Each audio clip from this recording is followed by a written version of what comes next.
A couple of months ago, my best friend Bryce moved away to a town that I had never heard of before. He had just landed his dream job.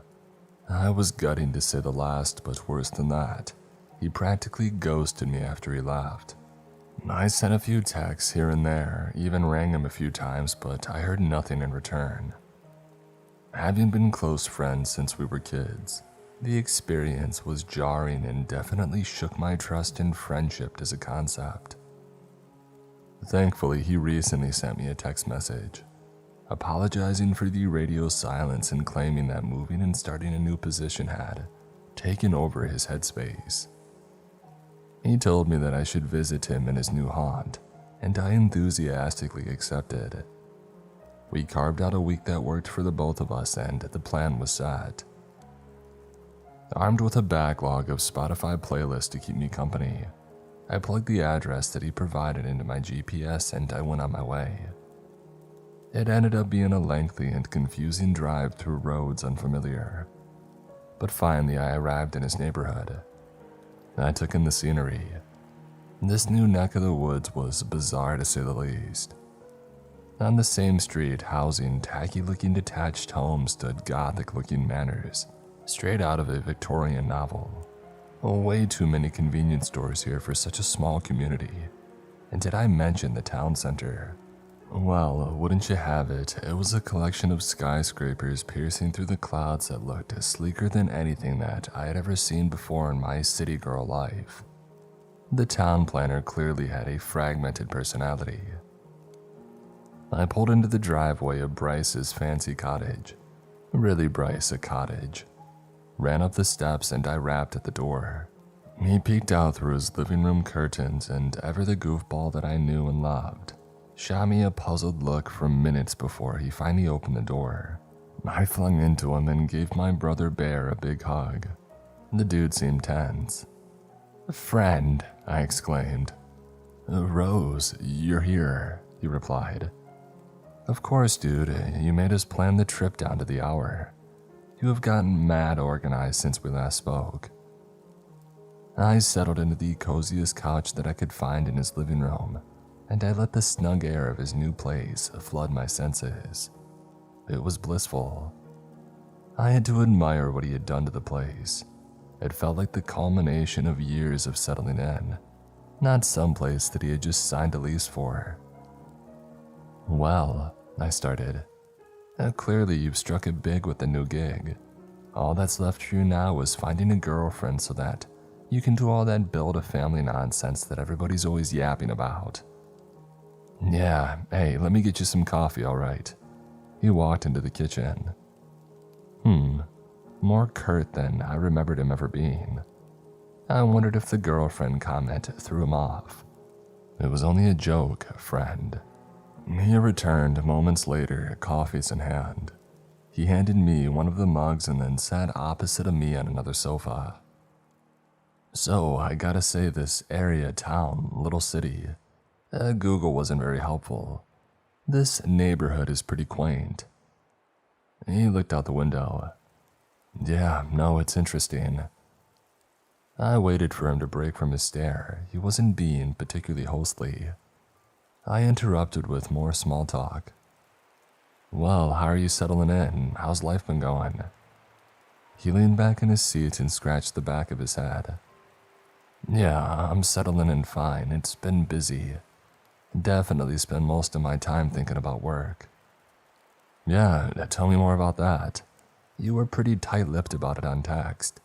Is the job everything that you had hoped it to be?" "Not exactly." I poker-faced through the uncomfortable silence, hoping that he would say more. He finally continued, "it's definitely not what I studied. Nothing at all like what they had pitched me either. It's pretty out there." "Well, what are you doing exactly?" He hesitated. I could tell that he was escaping up into his own head. "I think my coffee needs a bit more cream, BRB. He left the room again. Yeah, he's the kind of guy to say the acronym out loud. I pondered in his absence. Dude was a secret, super genius who could land a gig just about anywhere. A job that required him to move to the middle of nowhere and leave his loved ones behind had to be nothing short of astounding. But hearing him now, he just seemed tired, uninspired even. I wondered how long this move was really going to last. I stopped myself from ruminating further. This was too much honest reflection for what was supposed to be a vacation. A selfie was in order. I pulled out my phone, coffee in hand, and Bryce's welcoming abode in the background. I already had the caption for the Instagram story. Finally found him, you guys. I waited for him to round the corner. He emerged. I clicked. Snap. The light flashed to immortalize a pretty derpy-looking me and Bryce, mug caught in mid-fall, with his arm outstretched violently screaming, "No!" Paralyzed by his yell, I turned to clock the shattered mug and liquid coffee beans, spilling onto his hardwood floor. Crap, I looked up at him. Sorry, what happened? Did I just... His attention turned from me to the front door. He ran to it, checked the lock, and then pulled at the door as if to test its integrity. He did the same with the balcony door, muttering to himself along the way.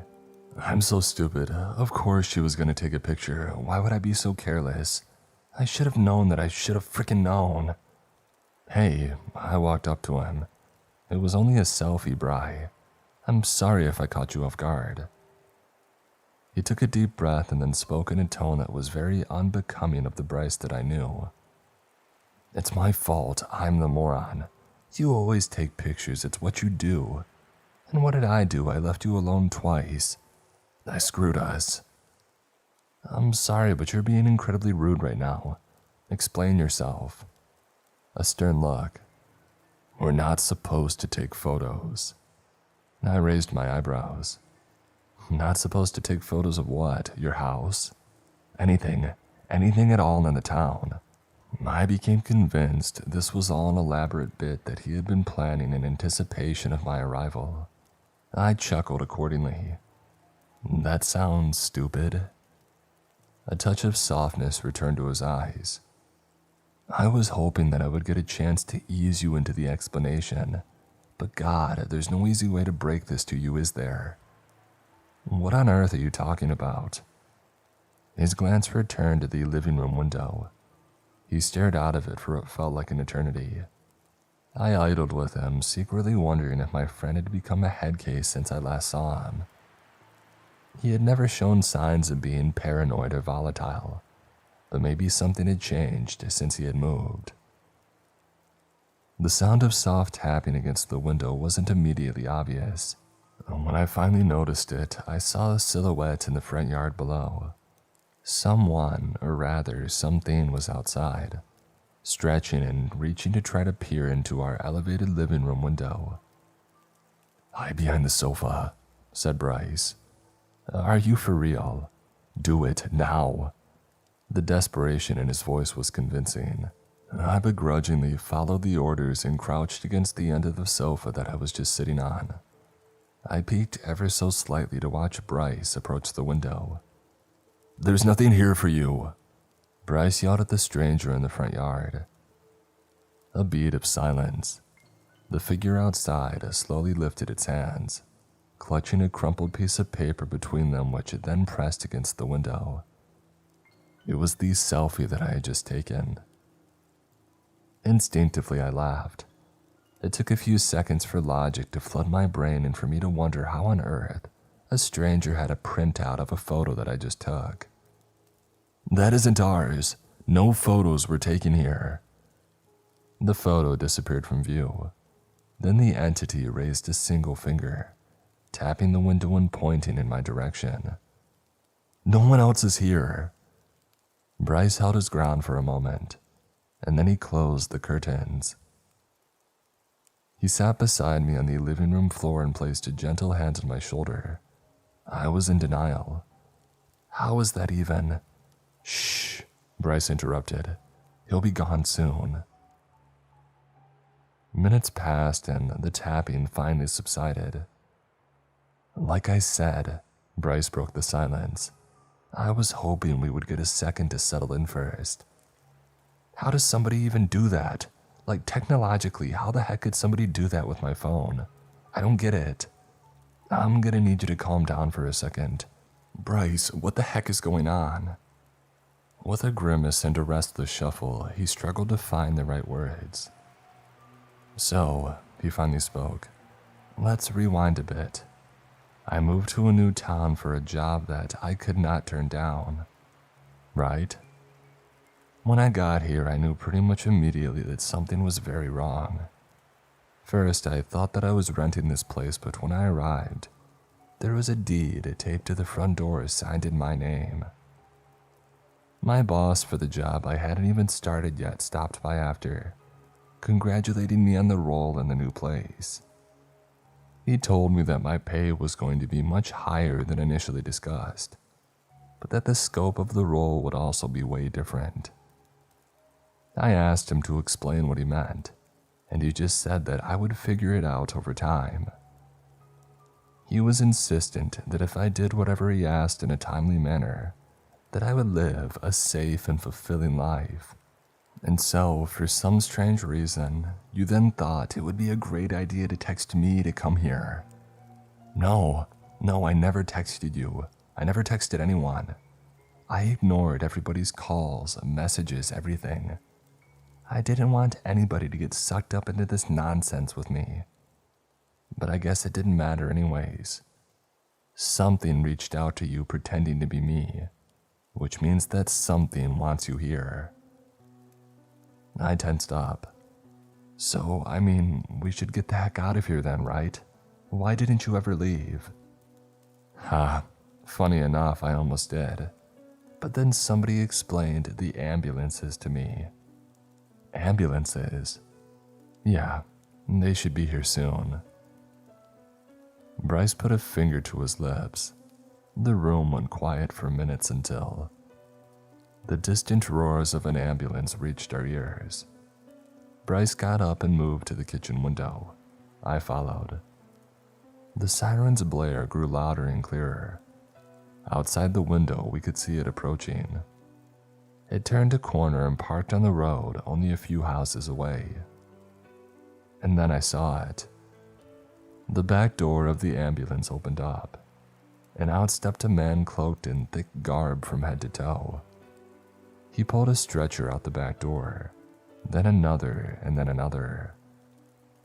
All of the stretchers had people on them, people whose heads had been completely pulverized. Clumps of crimson-red flesh and cartilage where faces should have been. Once all of the stretchers had been pulled out and left on the road, the cloaked man re-entered the ambulance from the back and then closed the doors. The siren blasted again and the vehicle drove off. Bry, what's going on? Why am I freaking out? Bryce just stared at the stretchers on the street. They were gently rolling off in different directions. Oh man, he said, noticing a particular demolished body on one of the stretchers. I like that guy. We went grocery shopping together one time. Who are those people? People who tried to leave. That's what happens to them. And they're just left on the street? Sometimes. Other times they're brought to the incinerator, or buried or chopped up, or occasionally dropped off at someone's house. I was on the verge of a full-blown panic attack. Instinctively, I pulled out my phone and queued up the numbers at 911. Wait, Rose. You don't want to do that. Rose, stop. But his words bounced right off me. My brain was on autopilot. My body was moving on its own now. I ran into one of the rooms, slammed the door shut, and then leaned against it. He knocked violently. Rose, you don't know what you're doing. Please hang up. Please. Everything was fine. I had a half-baked plan in my mind. I would call the number and then ask the operator to transfer me to a different county, the NYPD. They would know what to do. I hit call and I waited for an answer. Finally, 911, what is your emergency? Hi, I replied. I need to get connected to the closest police department outside this jurisdiction. Maybe New York. Sure, can you let me know what your emergency is? Bryce pounded with even more force. Yeah, so there was an ambulance and it stopped on our street and it had bodies in it. Dead bodies on stretchers that looked like they had been completely messed up. And then the bodies were just thrown on the street and... Oh right, and sorry. These were people who were trying to leave town. What? I'm sorry, could you say that again? Yes. Were the bodies in the stretchers people who tried to leave the area? She said the last 6 words slowly, as if she thought I was stupid. Stunned, I tried to redirect her back to the point. There was also a man who showed up in our yard. He had a picture of me. There's no way that he could have had a picture of. Right, and sorry, did you take a photo before this man showed up? What? Bryce was seemingly ramming the door with his whole body now. I was struggling to keep it closed. Where are you now? We can send someone to you immediately. No thanks. Are you sure, ma'am? I promise it'll be fun. Horrified, I hung up. I released my hold on the door and it burst open, sending me tumbling backwards onto the floor. Bryce entered, looming above me in anger. You didn't tell them where we were, did you? I desperately shook my head. No, I didn't. He sighed in relief as if his whole body were exhaling with him. Thank God. He addressed me with a disappointed dad intensity. You have to stop doing that, like please. If they called somebody to this place, you could have gotten us killed. Or even worse. I've heard stories, man. The people in this neighborhood talk. I stopped myself from speculating on what worse meant. Where are we, Bri? I asked. What is this? I don't know. He wore exasperation on his face. I could tell that he was at his own breaking point. I got up and gave him a hug, more for my sanity than anything else. As I held him, the sinking, skin-crawling sensation of feeling trapped consumed me. I wanted to sob, but I just couldn't. We returned to the living room and tried our best to settle in again. I'm trying, he said, to piece together exactly what's going on here. I have some idea of the things that we should avoid doing, but still, there are a lot of question marks. I said nervously. I took a quick peek outside and spotted a sign. Shaped like an arrow pointing to the left, it read, "Exit this way." And before I could ask more questions, I heard his phone vibrate. He checked it and then sighed. They have another job for me, he said. Another job? Yeah, a task that I was hoping I could avoid for some time. Wish me luck. He went back to his room, and when he emerged, he was wearing a cloak not too dissimilar to the one that the ambulance driver was wearing. He left some time ago now. He gave me some clear directives before stepping out. Keep the doors locked until he's back and try not to panic. I'll try not to overthink the second one. He also showed me a special hand signal that he had used when he comes back. He told me that I should under no circumstances open the door until he flashes that gesture. It's a good thing that he told me, because only an hour after he left, it felt like he had already returned. He's standing at the door right now, softly knocking while wearing a wide smile on his face. He hasn't flashed the signal yet, so I'll probably hold off on letting him in. Imposter Bryce, as I penned him, stuck around for a couple of hours before shuffling off to God knows where. Once he was gone, I took refuge in the bedroom that looked the least worn, and tried my best to get some shut-eye. Needless to say, I slept like the opposite of a baby. Ambulance sirens sung throughout the night. Occasional sounds of shuffling in the backyard bushes rang in my ear. Struggling to fall asleep, I got up to look out of the bedroom window. Outside, the street was empty, save for a man a block away hugging a lamppost and looking right up at me. The night in my attempts to rest became a blurry, half-awake, half-asleep haze. Eventually, the sound of knocking at the front door interrupted my drowsy nap. I left the bedroom and approached the sound, and I looked through the door's peephole, expecting some horrifying sight or nightmarish creature. It was Bryce. He was flashing the same hand signal that we had agreed upon earlier. After a minute of gearing up, I assessed the bravery needed to open the door. He entered and, to my great relief, didn't shapeshift into a warlock and rip my face off. Cool of him. He didn't say much, not even a hello. His face wore misery and his weird culty Snuggie outfit had splatters of blood on it. He depressingly sauntered to his room, mumbling incoherently under his breath. Weirdly, having him home now was enough to temporarily override the PTSD that I was feeling from the last 24 hours that I went through.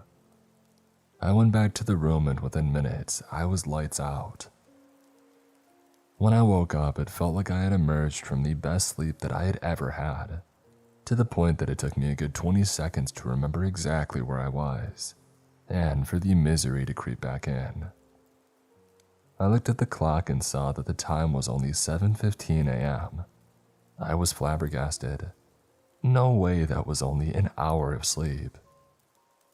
I entered the dining room and Bryce was already breakfast ready. Plates were set out on the table. Does time work differently here? I asked, taking a seat. Bryce sized up my outfit. I was still wearing my clothes from yesterday. I should have remembered to lend you some PJs, my bad. I grabbed a forkful of scrambled eggs. I was hoping that he had started curbing his habit of avoiding my questions. I took a bite. Not bad. Time, he ruminated. I'm not sure. There's enough weird stuff happening here that I don't really dwell on it. Fair enough, I said. So, I was instructed to bring you with me to today's job. I almost spat egg all over the table. Bring me explicitly. Yep. He turned his phone around and leaned across the table to show me. Well, I'll be. There it was, wrapped in a gray bubble, the most recent text in a thread. This morning you will visit the Parker Group building and audit their operations. Bring Rosalind Beckett with you. I sighed. I assume I have to come because not following the rules here is a bad idea. He shot me ungracefully with his finger guns. You're catching on, friendo. I decided not to protest. After yesterday's shenanigans, it was probably best that I followed Bryce's lead. We promptly finished up breakfast. Bryce basically made a beeline to his car in the driveway after. Dude took his job seriously. I joined him outside, half afraid that a banshee would jump out of the bushes or something, but things were relatively tame actually. The only thing out of the ordinary was a gathering taking place in the Victorian mansion across the street. Through their window I noticed a gallery of well-dressed socialites, all sitting in a circle and reading a book together. A book club at this hour. I rode shotgun in Bryce's Audi. When the heck did you get this? I asked, as he drove us to these skyscrapers in the town center. So, what's the escape plan? I asked. I've always been bad at small talk. I'm sorry? I'm assuming everybody in the town is trying to get the heck out of Dodge. What's the strategy? Oh, you know, a friendly reminder that your head gets pulverized if you try to escape, Rose. Or did you already forget about yesterday? Yeah, but isn't anyone theory crafting? Figuring out some way to break out of here? Yeah, I think we're all still in the learning on how not to die phase of things, he replied. Disappointing. Is it only going to take me a few days to become just as resigned to things as Bryce is? I distracted myself from the melancholy by carefully eyeing the buildings that we drove past. Library, convenience store, sex shop, convenience store, auto parts, steakhouse, another convenience store. This place is weird. So, I said, you ever been to this building before? Nope. And what about auditing? Is that a thing you do often? First time. But you know what to do, right? Yep, I was given clear directions. Go inside and tell them why we're visiting. Let them explain what they do and let them take us where they need to take us. If anyone has any concerns, we say that we're friends of Meredith Lane. Right, and who is Meredith Lane? No clue, he said. Oh, right, another rule. Avoid small talk with the employees. We closed in on the high-rises. Bryce slowed to find parking. We stepped out of the car, the illumined building ahead. We walked under the protective canopy as stone pillars framed our path. I noticed groups of people lurking behind the columns, peeking their heads out. Most were glaring, some were smiling. Bryce, I'm kind of scared. Oh, don't worry about them, they won't do anything. Okay. We reached the entrance, the motion sensor sliding doors parted gracefully, inviting us in. We crossed into the lobby. A very sharp-dressed greeter approached us. Why, hello there, sir, and look, you brought company. Here for an audit, Bryce said briskly. Yes, of course, the folks up on 9 were expecting you. Great, we'll be on our way. Bryce, all business, walked to the elevator and pressed the button to call.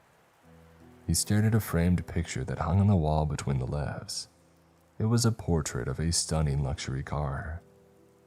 God, that is a sweet ride, he said. Ding, the elevator arrived. We slipped into the steel box and Bryce pressed the button for the 9th floor. As it went up, I mean, this isn't too bad. You always wanted to work in a fancy tech office, right? I asked. Yeah, I guess I did. Just took getting trapped in this freaky town for that dream to pan out now. I laughed. A little glimmer of our old buddy cop dynamic was back, albeit under non-ideal circumstances. He pulled out his phone, seemingly to check the text thread that he had with his boss. Alright, so let's recap on the rules. If anybody asks, friends of Meredith Lane. Meredith Lane, I echoed. We'll explore, ask the folks what they do, go wherever they ask us to. We'll take notes. We won't make small talk with them. Pretty simple. Got it, I nodded. The lift trembled momentarily as it settled on the 9th floor, and then the doors opened. We emerged onto a floor that had a pretty tacky-looking decor, I have to say. It looked dated, unbecoming of the prestigious-looking building that it was housed in. We sauntered down the hallway flanked by boardrooms on both sides. It sounded like busy meetings were underway. Bryce entered one of the rooms seemingly at random. I trailed behind. Inside, a group of gentlemen all dressed in pristine white shirts, black ties, and sharp dress pants sat around an aged mahogany table. Looks like they all got the dress memo for today. They momentarily paused their discussion, looking up at us with puzzled stares. Here for the audit, Bryce announced curtly. Carry on. Bryce produced a small notebook and pen out of his coat pocket and began jotting down notes. The professionals hesitated briefly before resuming their conversation. So, as I was saying, one of the men said, we've finished the design for the next convenience store. Murmured nods and hmms echoed around the table. We need a clear, open road leading to the convenience store. Another contributed. No congestion whatsoever. I'll oversee that. Again, a chorus of agreement from the room. And what about blood? Another man interjected. Heads turned in his direction. If there is a significant amount of blood outside the convenience store, he seemingly clarified, we'll need assistance to manage it. The pattern continued. Murmurs of affirmation shared between the employees. I had to ask myself, What in the ever-loving crap were they talking about? Yet my confusion went unshared. Bryce continued to scribble in his notebook unfazed. I wondered if Bryce had noticed the man seated at the end of the table, blood pouring from his eyes onto his fancy shirt. The man with a disturbing smile who kept whispering incessantly, "Blood outside the convenience store, blood inside the convenience store." Thankfully, or maybe regrettably, Bryce seemed oblivious to him. Finishing his note-taking, he left the room and I followed. We proceeded down the hallway. Seriously, how the heck does this place not wig you out? That's simple, he replied. I'm desensitized. I am now fully dead inside. Great. We approached the kitchen at the end of the corridor.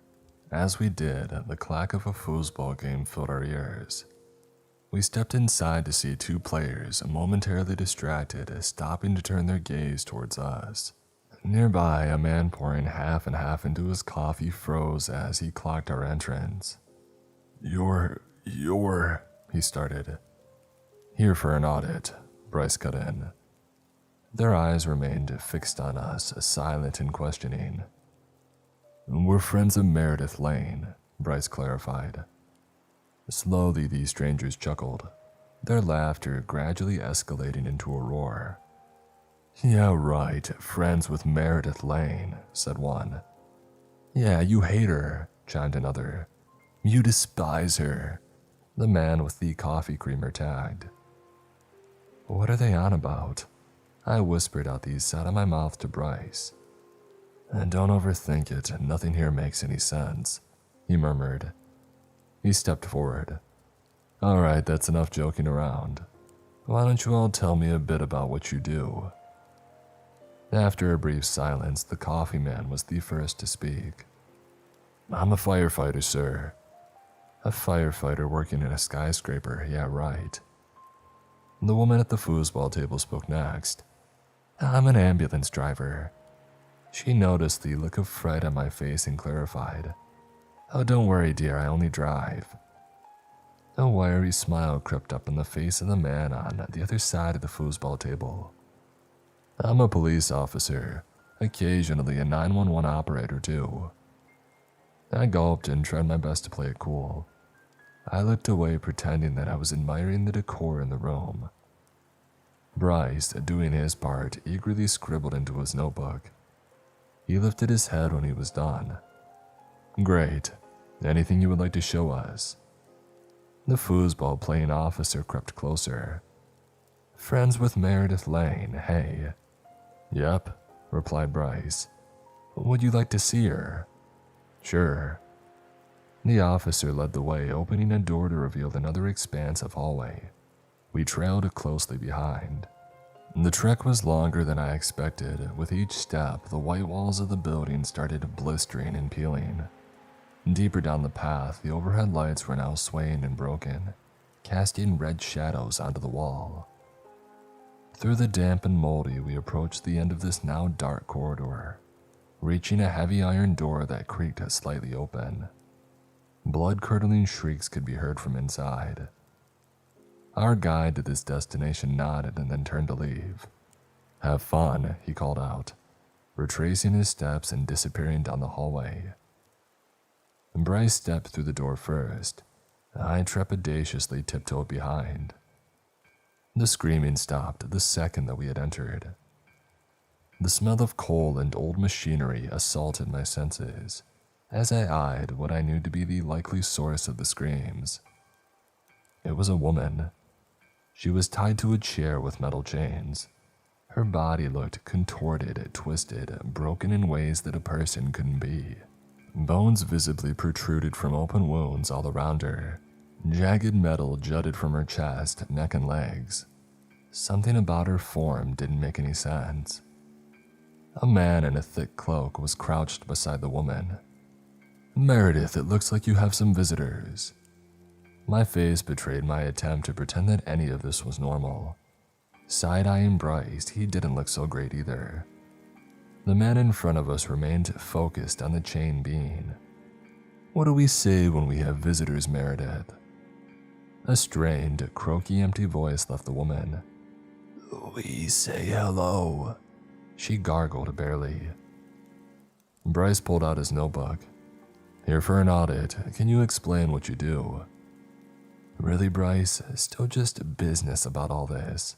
The crouched man tilted his head to address us. "Of course. As you can see, I manage Meredith Lane. Let me demonstrate." He placed a hand on what was left of Meredith's shoulder. "Meredith, is your leg broken?" "No, my leg is fine," she said, spitting blood between breathing.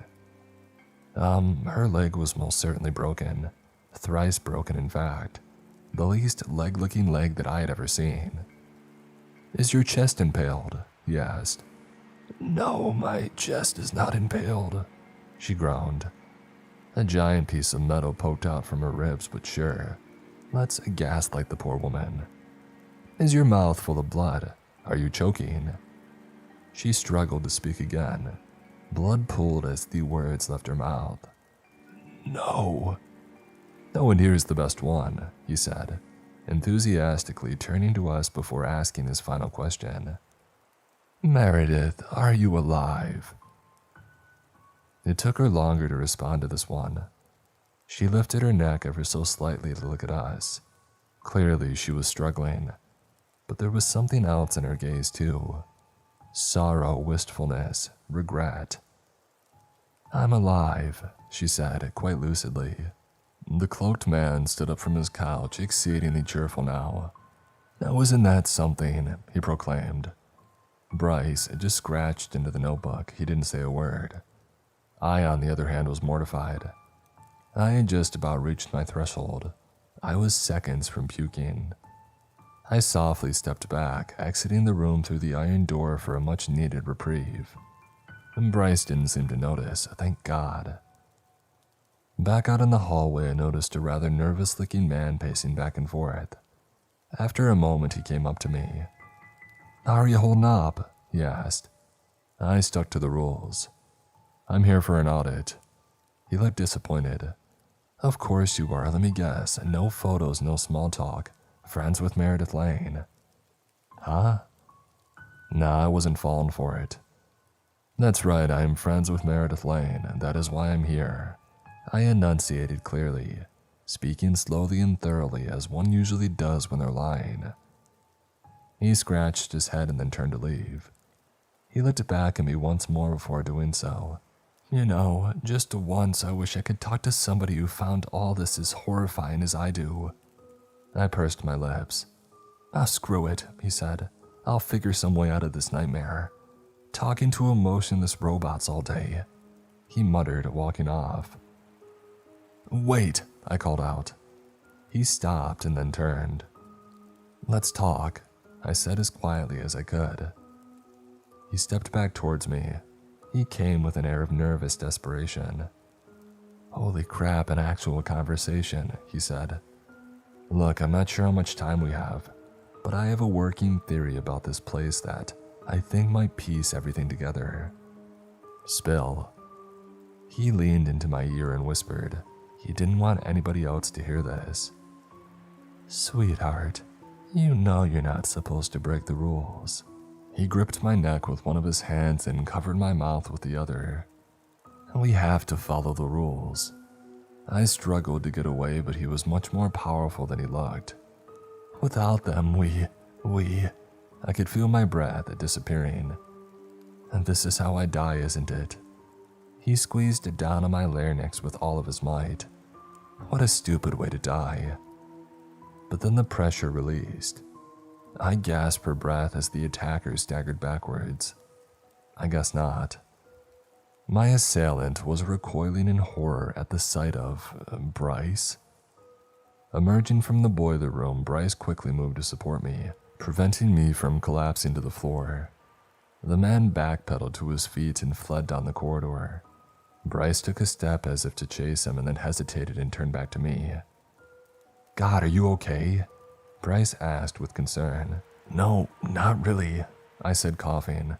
"I'm sorry, I'm such a dunce." Bryce squeezed my hand reassuringly. "Hey, you're okay, you'll settle in with time." As I gathered my bearings, I heard Bryce's phone buzz again. He checked the text. "And guess our job's done for the day," he said. "We can go home now." I didn't let go of his hand as we walked down the corridor. How'd you scare that dude away? Once you've been here long enough, you find a way to maneuver the danger. We took the elevator down. Once we were in the lobby, we made a beeline for the exit. Just as we stepped through these sliding doors to the outside, I heard the greeter call from behind. "Please visit us again when you get the chance, Mr. Mayor." Bryce visibly winced at the greeter's call. "Mr. Mayor," I asked him, "you're the mayor of this place?" He shrugged it off as we walked to the car.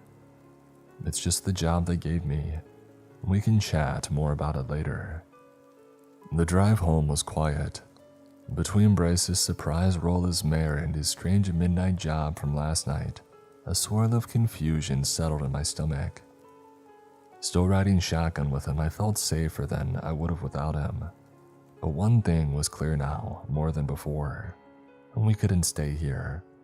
I needed to find a way out for us.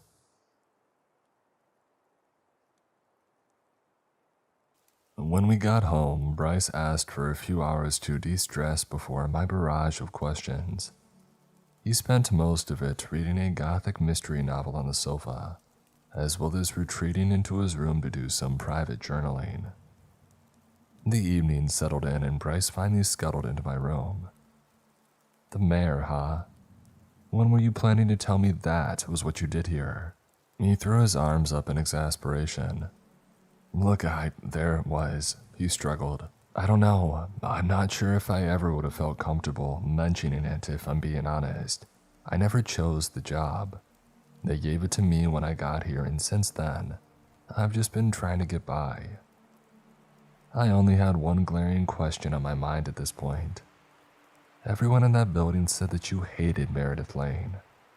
And people here say stupid stuff, literally none of that is.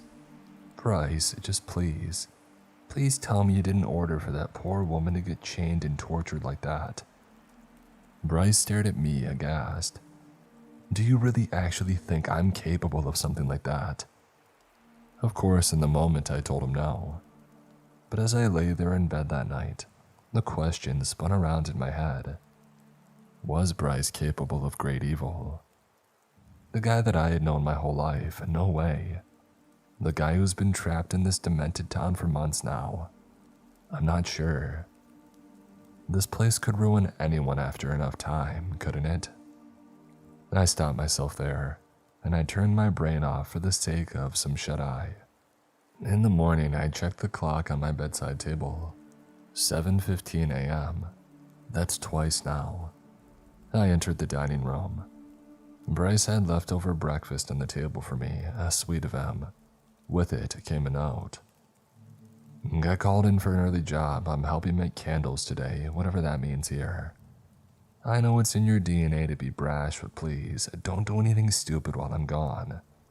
Stay home, and if for some reason you decide to wander out, stay far, far away from the graveyard. Bad things happen the closer that you get to it." I took a bite of my toast. Me, brash? Why, I never. After finishing up the morning spread, I sauntered to the living room window and I looked outside. Once again, folks were gathered inside the Victorian mansion across the street. They sat in a circle, each of them with a book in hand. This time, however, their attention was focused on the TV in the room, something playing that I couldn't quite make out from my vantage point. Someone rose to turn the TV off, and then they all looked at me in unison and smiled. What? Without missing a beat, they shifted their focus back to the books. One of the men began to read aloud while the rest followed intently. Well, one thing was for certain. I'd rather be chained up like Meredith Lane than forced to join the disturbing reading group here. I pondered what to do with my day. Surely not everybody in town was preposterously dangerous. At least one of the 80 or so convenience store clerks must have had some sort of insight on how to escape, right? But wait, Bryce wasn't home again. and he had a journal. Did I dare? It would have been an invasion of privacy, sure, but desperate times, desperate measures. Sometimes you gotta break some rules, yada yada yada. I entered his room. After a bit of scanning, I located the journal that he had stashed in one of his drawers. I flipped to the latest entry, hoping to find something interesting. At the top of the page was yesterday's date. Underneath, a few bullet points lazily scribbled. What was with the portrait of the car in the Parker building yesterday? The guy who attacked Rose, he looked familiar. Who is Meredith Lane? And why did I kind of like seeing her get tortured? Wait, what? The third line stunned me. It felt like a bullet had gone through my stomach. Suddenly, my pocket vibrated sharply. A text. I pulled my phone out and read the first new message that I had received since I had arrived here. It was from a number I didn't recognize, and it simply read, "Be outside in 1 minute. Your job for the day is 10 bodies." You have got to be kidding me. Was this a test? Was I supposed to ignore it, or was this a task that I had to follow? Does this town really want me to kill people? A knock at the door and then another and another. I stashed the journal back into the drawer, now with bigger fish to fry than figuring out Bryce's inner workings. I searched my mind for a smart thing to do here, and I came up empty. Rudderless, I walked to the front door's peephole and I checked outside. A man in a Hawaiian shirt stood idly by the door. He looked bored. Further out, an ambulance sat parked on the street. Is he gonna kill me? As if reading my mind, he spoke up. "Not gonna kill you, newbie." I didn't respond. "You're on the route today," he added. Could I actually trust him? He looked at his watch. "Look, it's your life. Do what you gotta do, but bad things do happen when you turn down a job. So I would strongly suggest." I swung the door open, raised my fists, and shot at my meanest glare. That should scare him. He chuckled. "It's gonna take more than a punch to kill me, I'm afraid." He pivoted and began descending the stairs. "All right, let's head out." I followed him. He casually paced towards the ambulance's rear doors, opened them, and stepped inside. I peeked in behind him, anticipating the horrifying sight of piles and piles of dead bodies. Instead, the ambulance looked surprisingly ordinary. To the left, a white bench stretched along the wall. A rather striking woman was seated, dressed in a cloak that was all too familiar to me at this point. The Hawaiian-shirted man settled in beside her. On the opposite side, a pile of single-fold stretchers were haphazardly arranged against the wall. Dominating in the center, a modest table was firmly anchored to the floor. Atop it sat an eye-catching candle and a worn black digital camera. I climbed into the back. Without missing a beat, the mystery man slipped on a cloak similar to the woman's and handed me another just like it. "Your uniform for when you're on the job," he clarified. He shut the back doors, struck a match to light the candle, and moments later, the vehicle set into motion. I begrudgingly put on the bulky cult outfit. I guess I'm a part of the club now.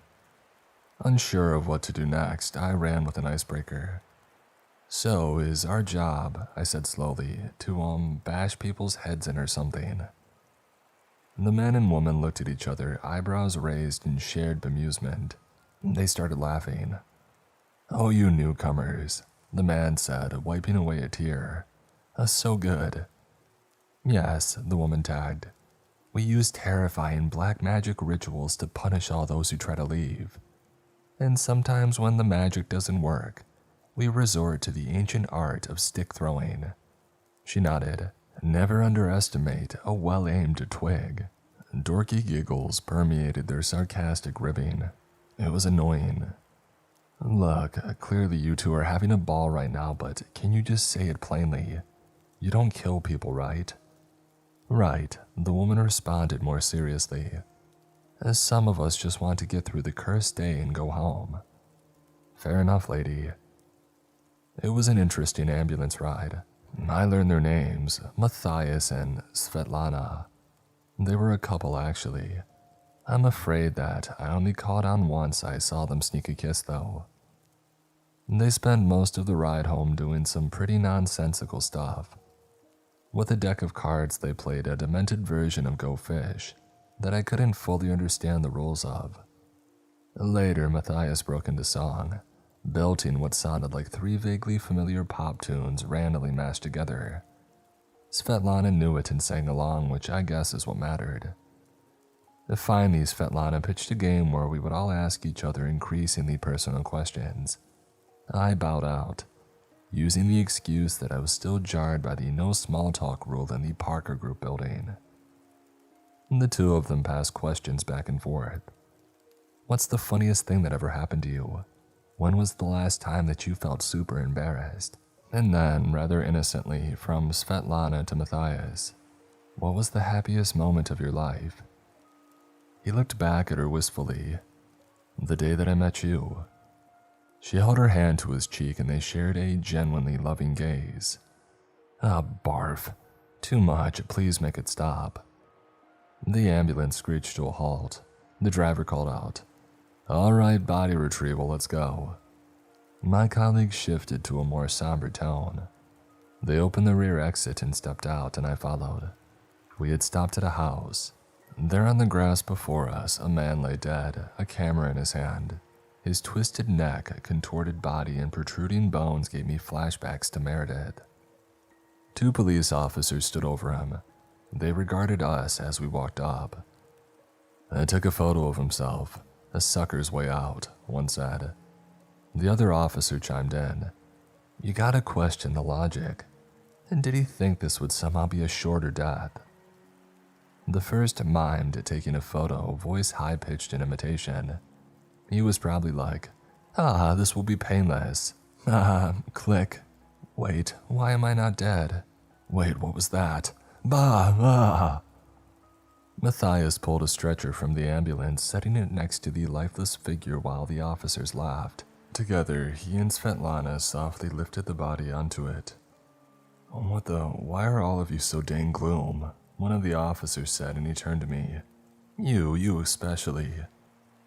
Svetlana and Matthias lifted the stretcher and brought it into the ambulance. The officers closed their distance with me. "You're pretty tense," the second officer remarked. "Maybe living with the mayor is starting to take its toll on you." Matthias called from the ambulance. "All right, let's go, Rose." But I couldn't move. The collective stare of the officers had me petrified. The first officer leaned in closer. "I'm sure you know the mayor is terrified of cops now, don't you? He has a whole page about it in that diary of his that you snooped in this morning. How could they possibly know? What? Do you not realize that we see everything? Do you actually think your rule breaking is going unnoticed?" I backed away from them as if they were 2 lurking panthers. No sudden movement, stay calm, deliberate. Any misstep could spell doom. Gently, I felt for the edge of the ambulance before hoisting myself through the rear doors. I closed them behind me. Mercifully, the ambulance rolled forward. I settled into my seat. As the fear subsided, involuntarily my eyes swelled up. Matthias placed a hand on my shoulder. Svetlana gently touched my arm. "Don't worry about those creeps," said Matthias. "Yeah, they won't do anything to you. They're all just talk." I appreciated the gesture. Unfortunately, it was hard to feel great with the grim sight of a mangled corpse right in front of us. Matthias shook his head at the sight. "Even with how horrible all of this is, I'll never understand doing something like that to yourself." Svetlana gazed at the stretcher, her eyes full of compassion. Perhaps he just wasn't strong enough to handle it anymore. Matthias shrugged. Despite some weak attempts at small talk from all 3 of us, it was hard to shake the dismal air now permeating the ambulance. The ride went on for a good while until... "Destination," the driver called. The vehicle jolted to a stop. Svetlana pushed the doors open, revealing a vast forest expanse. The trees, though large, were spread out and sparse. In the distance, I spotted a thick white fog that seemingly stretched out into eternity. Were we at the edge of town? One by one, we exited the ambulance, our steps crunching on the leaves underneath. The rear doors had been left ajar. "Okay," I started, "so what do we—" I was interrupted by the click of a camera. I shuddered. Svetlana held me, still as the sound of another click went off and then another. "What's happening?" "Don't worry," she soothed. "We only have to collect the bodies." I realized that each echo of a click was accompanied with a piercing flash contained within the smothering mist ahead of us. What was this? A gentleman that I barely had time to notice stepped out from behind a nearby tree and paced toward the fog. He muttered under his breath, "It'll be okay, it'll all be okay. Just a quick snap, I won't even feel it. And then I'll be free." He crossed the threshold into the fog and ventured deeper, becoming more of a faint trace with each step. In my peripheral, I noticed another woman in tattered clothes step across the forest and into the shrouding haze. Her mumbles barely reached my ears. "I believe in the walking fire, the holy serpent, the tree of life will perish for our salvation." And in she went. From behind us, another man triumphantly jogged past, straight into the mist.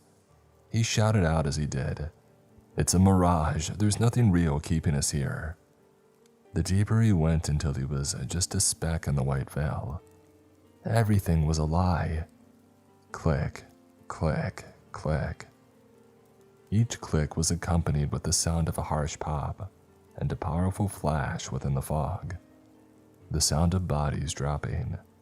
And then, as if they were the tide coming in, the bodies softly and effortlessly slid right out of the fog, right in front of us now. Bodies with pulverized heads, like all the others that I had seen the ambulances drop off. I tried to process what I was seeing. Matthias, meanwhile, was all business. He pulled small stretchers out of the ambulance and began positioning them next to the bodies, sighing all the while. "Quota was 10, so this should be pretty quick," he said. I scanned the environment closely. Far off, more lifeless forms lay scattered. The clicks continued, the lights flashing, bodies floating out of the fog. There were already more than 10 dead here, and behind us, groups of people lurked behind trees, staring out into the abyss. Were these the folks who were contemplating escaping too? Svetlana addressed Matthias briefly. "I think our newbie's scared, so I'm gonna comfort her." He nodded and she led me aside. "I'm not that scared," I started, but she shushed me. "I love you," she called out to Matthias. "Love you too," he responded a tad absently, distracted by his work. What a pro. She pulled me away from the scene to a looming tree beside the fog. "What is it?" I asked her. She pulled something out of her pocket and placed it in my hand. It was a sketch, a pencil drawing of Matthias, and it was pretty good. "I drew it for him one random night. I'm very grateful that sketches aren't illegal." A quiet laugh followed her words. I shot her a confused look. She smiled. "Please give it to him, okay?" Sure," I said. "Why?" She took a deep breath and then turned around and disappeared into the fog. "Wait, what are you?" Click. She was close enough that I saw the flash cave in her head. Before she had even hit the ground, her corpse was pulled out of the fog and brought to my feet. "What the?" In disbelief, I wandered back to Matthias. He was in the midst of loading another body into the already full-looking ambulance. "Finally deciding to help, huh?" he said, presumably hearing my steps. I couldn't say anything. He turned around in response to my silence. "Why are you crying?" I had clearly forgotten how to talk. He walked up to me, his gaze lowering to the item in my hand. I passed it to him, a confused smile across his face. He lifted his head to peer over me. His eyes found Svetlana's body in the distance. He exhaled sharply. After a minute of stillness, he approached what was left of her. I placed my hand on his back and accompanied. Walking that small distance felt like a lifetime. Finally, she was in front of us. Matthias looked down at her lovingly. She never isn't beautiful. The best that I could muster up in response was a platitude. She really loved you, you know. He scrunched up a smile. And I her. He stood and he put the sketch into his cloak pocket and then lovingly tapped it after placing. So the good news is that I've already loaded 8. I pray that Svetlana and I won't be too heavy, he said. And then, with a brisk pace, he walked into the fog. No. I chased behind him, crossing into the mist. I reached out to pull at his cloak. Please stop, just wait a second. There has to be something that you can do, there has to be some. I'm not even sure if he could hear me, but deeper still he went, and deeper still I followed. My words didn't even make any sense. What am I doing? This is insane. I extended out with all my might to pull him back. Please, you can't just give up. Click. And he was gone. And as his blood flickered onto me, I realized that I was going to be next. There I was yet again, staring death in the face while feeling nothing but confusion. With a violent yank, I felt something pull me out of the fog. Suddenly, the cloud of white was in front of me, but I wasn't within it anymore. I turned around to see who or what might have pulled me to safety, but it was already gone. I could have sworn that I heard a whisper as the forest brought me out. The words, "You should be enjoying your gift." I cried in fear and all the things awful as Matthias's body appeared beside me. In the hour that it took to get up and finish the shift, I wondered what kind of gift this was supposed to be. It wasn't fair. Neither of them had deserved this, so I did the only thing that felt right. When the text came in telling me to drop the bodies in the middle of the street, any street is fine, I refused. They deserved a proper resting place, and so I told the ambulance driver that the instructions were to take all 10 to the graveyard. He seemed surprised, but he obliged anyway. It wasn't until halfway through burying the bodies that I remembered Bryce's warning about the graveyard. Though to be honest, nothing out of the ordinary happened. Yes, amongst a sea of hundreds of pre-dug graves and tombstones marked by the names of strangers, it was a bit weird to see mine and Bryce's names among the bunch. But besides that, it was pretty tame. The ambulance driver brought me back home. He didn't seem too stressed about the 2 crew deaths today. His logic was, it's unfortunate, but that's the way that things go. When I pressed him on what he meant, he said, there's a certain decency to letting things go. A decency in allowing death to be death and not fighting it. And not being the kind of person who tampers with that reality. Okay, Freud. When I got home, I remembered Bryce's unnerving journal entry and I tried to muster up the sanity to finally start being afraid of him. But I just couldn't. He's harmless, I know he is. Though I will say he's acting pretty weird right now. He's staring out the living room window at the Victorian mansion across the street. He's holding one of his mystery novels in his hand. He keeps saying, I get it now, I get it now, I get it now. And he's starting to look a bit frenzied. I'll ask him what's going on once he calms down a bit. I went to bed shortly after getting home. Bryce and I didn't say much to each other. He was in his own little world, rambling to himself. I could hear him deteriorating in the middle of the night, his whispers becoming more fevered, more intense. It was unnerving. I woke up at 7:15. Of course I did. I left my room not sure what to expect this time. I entered the living room to catch Bryce already waiting for me sitting on the couch. Where were you yesterday? He asked. I thought carefully about my response. They texted me with a job, ambulance duty. I'm surprised it took you until the morning to ask me, is everything okay? He sighed. Yeah, they made me do that ambulance job too. Body retrieval, it was horrific. He looked at me intently. Rose, I've been noticing some things here. For quite some time now, actually. I'm piecing it all together and I think I know what's going on. Uh-huh. An awkward silence fell between us. This time it was me who didn't want to talk. Why are you being weird? It feels like you're afraid of me, he said. I read your diary. You said you liked seeing Meredith Lane get tortured. I felt a familiar buzz come from my pocket when I noticed Bryce reacting to his own. We both pulled out our phones to check our respective messages. My text read, "Cross the street and come inside." Instinctively, I glanced through the living room window. In the Victorian mansion opposite, a man stood by the balcony with his phone in hand. I turned to Bryce. "What does your message say?"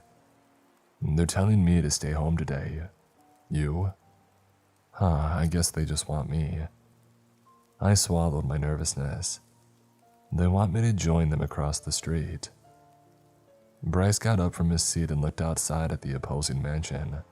"My boss wants you to visit." "Your boss lives there?" "Actually, you know what? It doesn't even matter. I'm tired of trying to understand this stupid place." I turned away from Bryce, walked to the front door and opened it, and I stepped outside. "Rose, wait," he called. All of my rule breaking had certainly gotten the attention of the powers that be. I was afraid, sure, but still, it was time to get this over with. I walked down the stairs and ventured onto the pavement. I could hear Bryce's footsteps echoing behind me. He grabbed my shoulder. "Hey, hold on, let's just think this through. The folks in that mansion, my boss, the town planner, they run this place." "Well, thanks for the heads up, Mr. Mayor," I replied. He whispered close to me in a panic. "Look, I've only ever met my boss. For the rest, I've just heard stories. Not great stories, mind you. The town planner, apparently she's a real monster." I turned around and faced him. "Go home, Bryce. They asked for me, not you." He stood resolute. "I'm coming." I shrugged. "Suit yourself." I inched up the stairs to the mansion. As I did, I looked through a nearby glass-paneled wall to notice that the creeps, or these socialites, were in the middle of their book club again. A room in broad daylight filled with lit candles for some reason. I turned the unlocked doorknob and entered.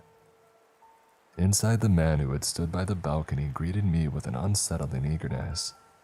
"Rose," he said. "You know my name," I replied. "Of course you do." "Oh, you've become quite the celebrity with your rule breaking," he replied. His gaze lifted to Bryce. "I'm afraid you weren't included in the invitation." Bryce folded his arms. "Well, I'm sorry, boss, but I'm coming in too." "Oh, is that so?" the man replied. The man, Bryce's apparent boss, made way for me to enter, so I took it. He blocked Bryce's way, however, and the two of them exchanged increasingly heated words. I had already tuned them out, though. I continued onward deeper into the mansion. I followed the voice echoing through the halls, the sound of the book club reader paired with the rustle of flipping pages. "Let us begin as we always do with a recounting of the birth of this lovely town." I stepped closer until the door frame revealed a group sitting in a circle of chairs inside. The speaker, open book in hand, continued reading. "It's a story that starts with tragedy. The fateful morning when Meredith Lane ran a red light and crashed into Bryce, killing him instantly." Right, a great book club. What sort of gibberish were they going to say next? This cosmic accident, spurred by something as inconsequential as Bryce's morning drive to the convenience store, gave rise to our creation. Man, this place is obsessed with convenience stores, I tell ya. I entered the room. Bryce left the mortal plane at 7:15 a.m., with Meredith departing hours later. But their deaths were undone. Meredith and Bryce now live as the two pillars of our neighborhood. Around me, dozens of candles were scattered. They are the two halves of a ritual that keep us tethered to the real world. A table sat in the center of the reading circle. A ritual taken upon by somebody brash enough to defy reality. It bore a unique candle, a Polaroid camera, and a photo just out of clear view. Brave enough to challenge truth. I walked into the center of the circle and arrived at the table, and see through the realization of the impossible. I looked at the photo. It was a picture of Bryce, demolished in the wreckage of a car, his head completely smashed in, pulverized. Wait, why did this look familiar? She still had something that she wanted to say to him. She wasn't ready to let go, so she channeled her grief and attempted ritual after ritual after ritual. I looked at the woman reading the passage. Her face was veiled by a shadowy cloak. Her voice sounded familiar. And then suddenly the hum of a TV. One of the readers had risen as if on cue to switch it on. The book club members lifted their heads from their laps to watch. I joined them. The static on the TV settled, and then grainy footage. On screen was a woman who looked consumed with what appeared to be grief. Why was she in my room? The woman drew a pentagram on a parchment, drawing blood from a deep cut on her palm. Once she had finished the sigil's design, she lit 5 candles at its corners. The scene shifted. Now the woman had a bowl of dark water in front of her. She whispered into a raven's feather, then delicately dipped it into the water and stirred. "Guide him back to me," she whispered. "Return to me a Bryce that will never ever leave my side." And then through the static a new scene. This time a Polaroid picture lay before her, with a distinctive candle flickering beside her. She was sobbing. Her fingers were smeared with blood. She held an obsidian knife and carved runes onto the picture while whispering a strange incantation. The TV flickered off. I stood petrified within the ring of seated strangers around me. "What is this?" They all smiled. "It's what you built, Rose. For Bryce." The cloaked woman returned her focus to the book. "We're almost done with the reading." She continued with the passage.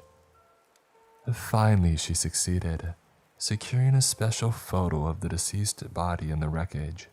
She sprung forth a ritual powerful enough to return him to life, but not just his body and spirit, no, rather his full headspace, brought to concrete reality in the form of a town, a community where the resurrected could be surrounded by all the things that make up his mind, fragmented thought forms given solid life. What? How could this have even? The enchantress who brought upon the ritual would be split into 2. One half of her would go on forgetting this tragedy ever occurred, and would one day be called upon to enter into this constructed paradise. The other half of her, the one knowing the grief, would be born into this town to bring it to life. The reader shut her book. So did the others in the circle. The echo of steps came pattering into the room. I turned to the source of the noise to see Bryce's boss, the man who had greeted us, holding an unconscious Bryce in his arms. What did you do to him?" I asked. The man shook his head. "Fear not, I merely subdued him. The only thing that can actually kill Bryce is the graveyard." He smiled at me. "Welcome, Rose, to your creation." The room broke into applause. "Of course," the man continued, placing Bryce's body gently on the floor. "It wasn't a singular effort." He stepped towards the woman in the cloak, the reader, and lifted the veil from her head. She looked identical to me. "I would like to introduce you to today's very special reader, our very own town planner," he said as the clapping persisted. "The architect who constructed this wonder of a community, building it using pieces of Bryce's headspace and ratifying it with rules to protect our existence." Slowly, my lookalike crept up from her chair. She limped towards me. Eventually, we were face to face. "In this neighborhood spawned from his mental landscape," she started, "we've constructed everything Bryce has ever wanted. The cottage and car of his choosing, the tech office of his dreams just in reach, convenience stores aplenty with clear roads to prevent accidents, and mansions and houses built from these same pros contained in his favorite novels. Of course, as with all great towns, a contrast is required. So we also saw to it to imbue this place with some of Bryce's greatest anxieties. Police officers to start. What the heck was she talking about?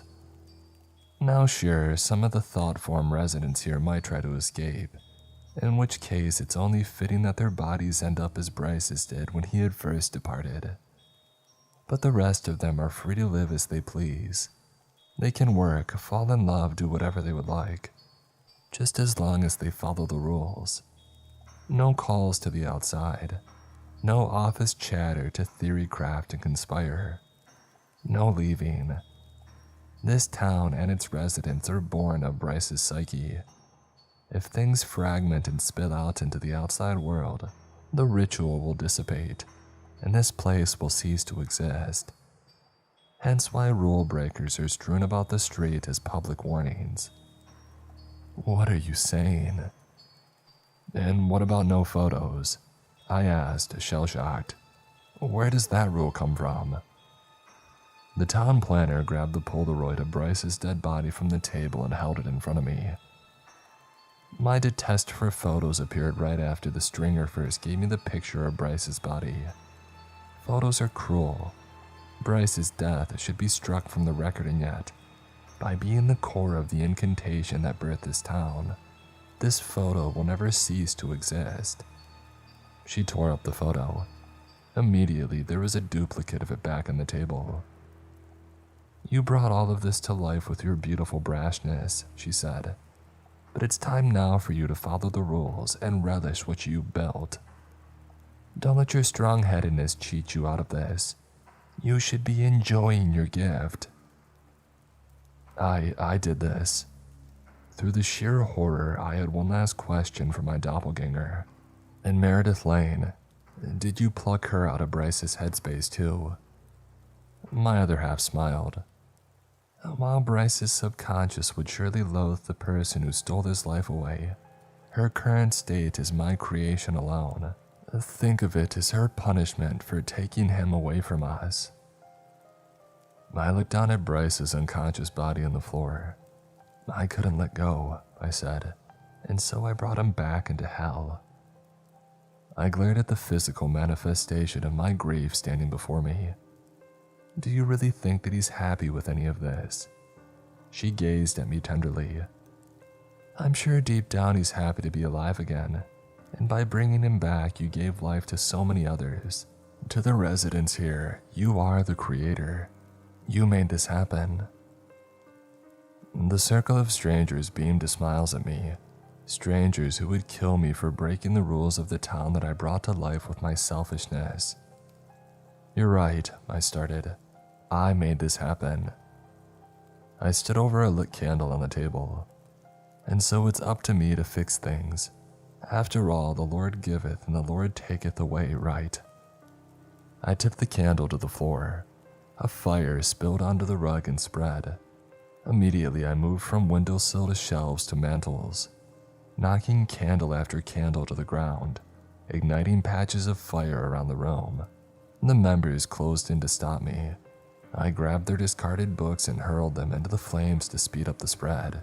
I picked up a final book from the floor, already partially burning, and threw it across the room into another section of the manor. The residents scattered in their desperate attempts to quell the growing blaze. Amidst the chaos, I spotted my twin. I snatched the Polaroid from the table and tackled her to the ground. She struggled against me. But you worked so hard for this, she said. I forced the camera into her hands, turning it to face her as the fires drew near. We worked so hard for this, she continued. I forced her finger onto the shutter button and held it down. The lens pointed directly at her. Click. The light flashed to illuminate my other half. She looked weary, tired, broken. I left her as the flame spread. I got up, sprinted to Bryce, and shook him until his eyes fluttered open. He was weak and barely awake, but was able to get to his feet with my help. He leaned on me for support. We escaped to the exit, and when I noticed there was something already there, a creature tapping at the front door from outside, the same silhouette from the night that I had first arrived and snapped that selfie. I opened the door. "She's just down the hall," I said. The horrific entity strode past us and walked into the house. Slowly, Bryce and I descended the stairs and emerged onto the street. I held Bryce's hand as we walked down the middle of the road, stepping past the odd dead body in a stretcher. "Are we getting close?" I asked him. "Yeah, almost there." He lifted his head to the sky. "I kept noticing," he started, "things from my past that shouldn't have been here. Random portraits of things that I uniquely cared about. The faces of people from my past. Stuff from books that I had read. I wish that I could have pieced it all together sooner. There's no way you could have known." We kept walking. "So, why did you bring me back?" he asked. "Clearly because I've been in love with you my entire life." "I think I just really missed you. Sorry, a bit of a dick move on my part." "That's alright. I'm just excited to get some sleep now." We were closing in on the graveyard now. I could tell because the damage to his body was becoming more and more apparent. With each step, he looked more unrecognizable. "See you on the other." "We're almost there, buddy." "Side."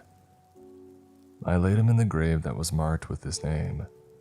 He looked just like he did in that cursed photo. I looked at the grave beside his, marked with my name.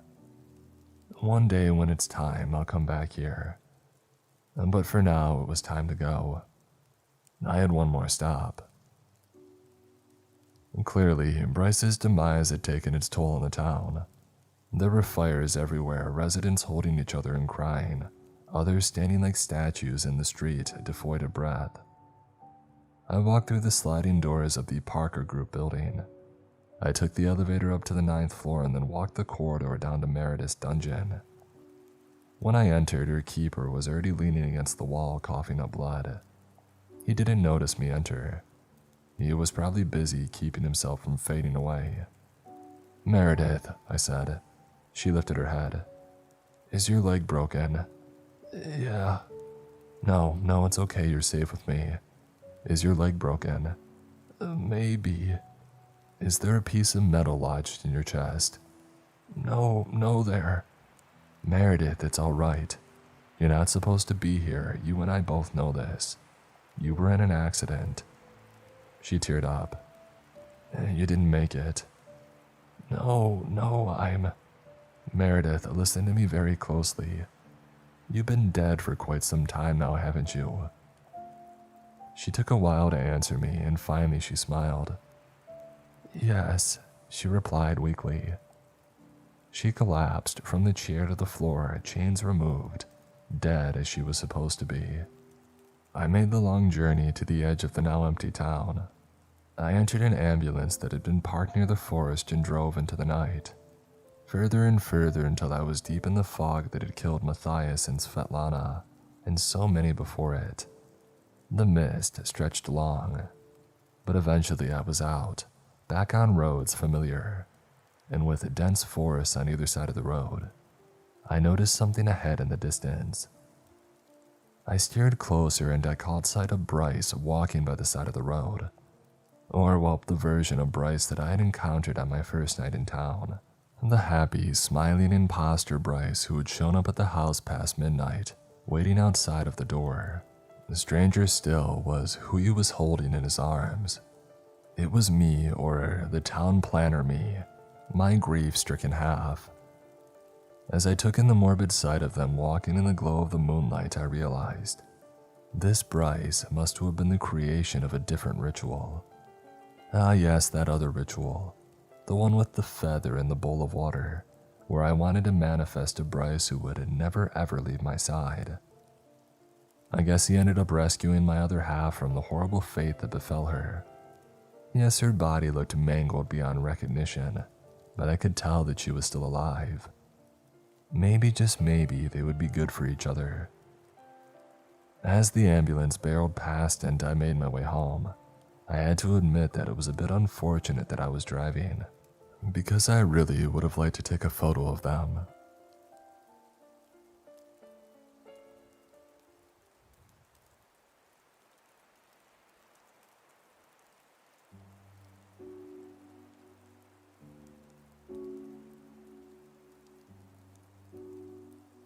I grew up in a neighborhood that had settled into waves of rolling hills adorned with a dense forest.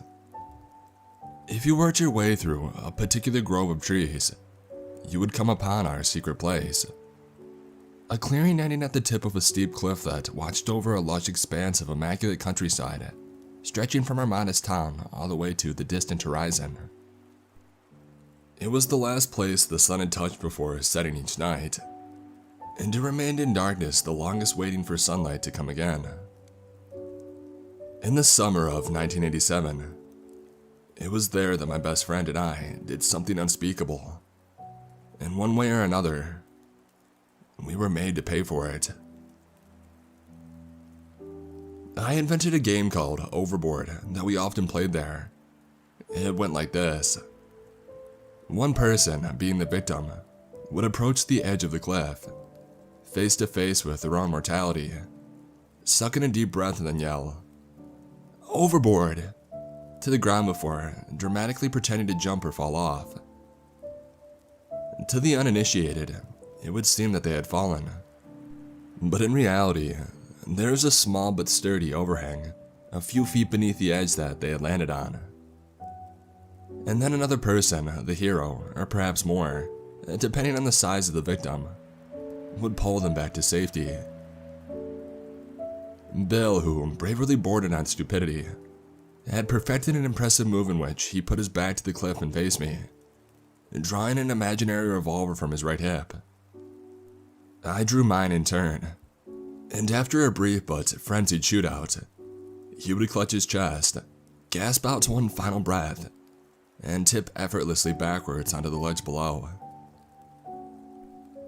Bill showcased this move the day that we brought Corey McBride to our clearing and taught him our game. Corey's family had moved here last fall, just in time for him to start middle school. Immediately, he took to Bill and me, following us around at recess like a lost puppy. Really, he wanted to be Bill's friend more than mine, and I didn't blame him. I think Bill was the kind of person that he wanted to be. He was in awe of Bill's performance of himself, the way he would without hesitation climb the tallest tree, or stand at the top of the stairs in front of the school, and make a bet with any passerby that he could jump all the way to the bottom. These endeavors rarely ended well for him. Bill himself, with his permanently scabbed and bruised elbows and knees, was living proof, but that was never the point. He would do or say anything if there was even the slightest chance that you would laugh at it. Corey's jaw dropped when Bill disappeared over the edge. Bill crouched on the ledge silently for a long time, just to mess with Corey, who had never seen such a thing before. I caught a flicker of terror in Corey's eyes, and I think for a moment, he truly believed that Bill was dead and he was next. Though I couldn't see him, I knew Bill was grinning like an idiot, hands clamped over his mouth to shield his hushed laughter. I knew he was reveling in the thrill of his trick, of knowing without even having to look that Corey had fallen for it. Playing right into Bill's hands, Corey took a few cautious steps towards the edge, peering over it in search of Bill. As soon as he got close enough, Bill's fingertips breached the surface, grabbing Corey's ankle.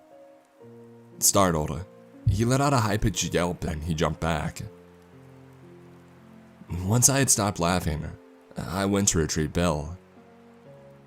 There was a disturbing realization that I had when pulling him up. I could let go. I could drop him, and he would fall. And even worse, there was a small part inside of me that wanted to. I never wanted to hurt him. There was just some part of my brain that wanted to see what would happen, if I would really do it. and I imagined that I did. In my mind's eye, I let go of him and he dropped. I watched until he vanished. I stood on the ledge in profound horror of what I had done. There could be no one doing it. It was then that I first understood that some decisions have tangible consequences, and that I could be the cause of them. After he was safely pulled up, I stepped back, feeling so guilty about what I had imagined doing, and that I would not allow myself to look over the cliff at the ground below. Bill bounded towards Corey, howling with laughter. "You should have seen your face." He put on an expression of mock terror, shrieking like the victim in a slasher movie.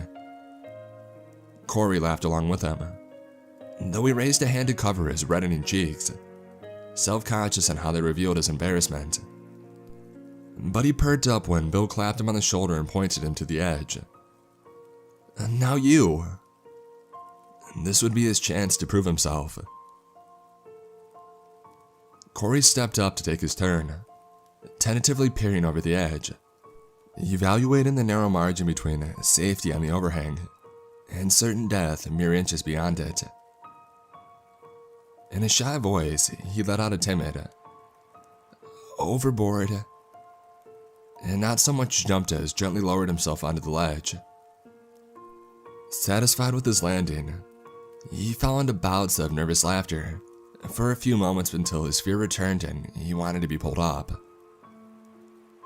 Corey was the smallest boy in our class, and even on his tiptoes, his outstretched hands were a good 6 inches below the edge of the cliff. He was completely dependent on us for survival. Sensing this, Bill and I hung our heads over the edge and told him that we're not going to help him pull him up. We laughed and exchanged glances with each other, the way children do when they first begin to experiment in small acts of cruelty. Of course we were going to pull him up eventually, but there was some primal instinct that compelled us to see how long we could keep it going. He begged us to help him, reaching his hands toward us with desperate fervor. Bill turned to me. "Well, what do you think? Should we let him up?" That's a tough one." I scratched my head and I knitted my eyebrows together, pretending to be deep in thought. "I don't think so." From his perch on the edge, Corey's eyes widened. I don't think he knew if I was kidding or not, and this thrilled me. "Ouch, man, that's harsh." He winked. Bill made a show of shaking his head at me. "Charlie Price, you are cold-blooded." Bill looked down at Corey and then back at me. I, on the other hand, in my infinite mercy, say we should give him a chance. What do you say? Should we give him a chance? I went along with his game. "Maybe." Bill extended an arm down to Corey, and when he went to grab for it, he raised it just out of his reach. "That's too high," Corey whined. The fear that I had noticed earlier had returned to Corey's eyes, but this time it went deeper. It went all the way down to his core. Perhaps for the first time in his life, Corey McBride was truly afraid. "I can't reach." "Hey, you gotta jump," Bill teased, dangling his fingers. Corey's only lifeline, over the edge. Corey's eyes followed every movement of that hand, calculating the chances of survival. Corey positioned himself underneath Bill's hand and jumped straight up. Just as his fingers were about to close around Bill's, Bill snatched his back. He extended it again, taunting Corey with each failed attempt. Corey began scrambling around in search for an escape, like an animal pacing in his cage. From the edge of the overhang, he charged forward and he jumped up. He almost made it. He managed to grab a hold of some grass and dirt, but they came loose and Corey lost his grip. I saw the unfolding terror in his eyes as he floated about in search of something to hold on to, The most horrifying thing I ever heard was the raw, violent sound that he let out as he fell. It was nothing like his scream when Bill had scared him. This was real. What echoed off the cliffside and rang in my ears was the sound of unadulterated horror. Moments later came the snapping of branches and finally, the dull thud of Corey's body on the rocks below. Bill and I stared over the edge in stunned silence, afraid to even breathe. We exchanged a glance, each of us looking for confirmation from the other that what we saw had really happened.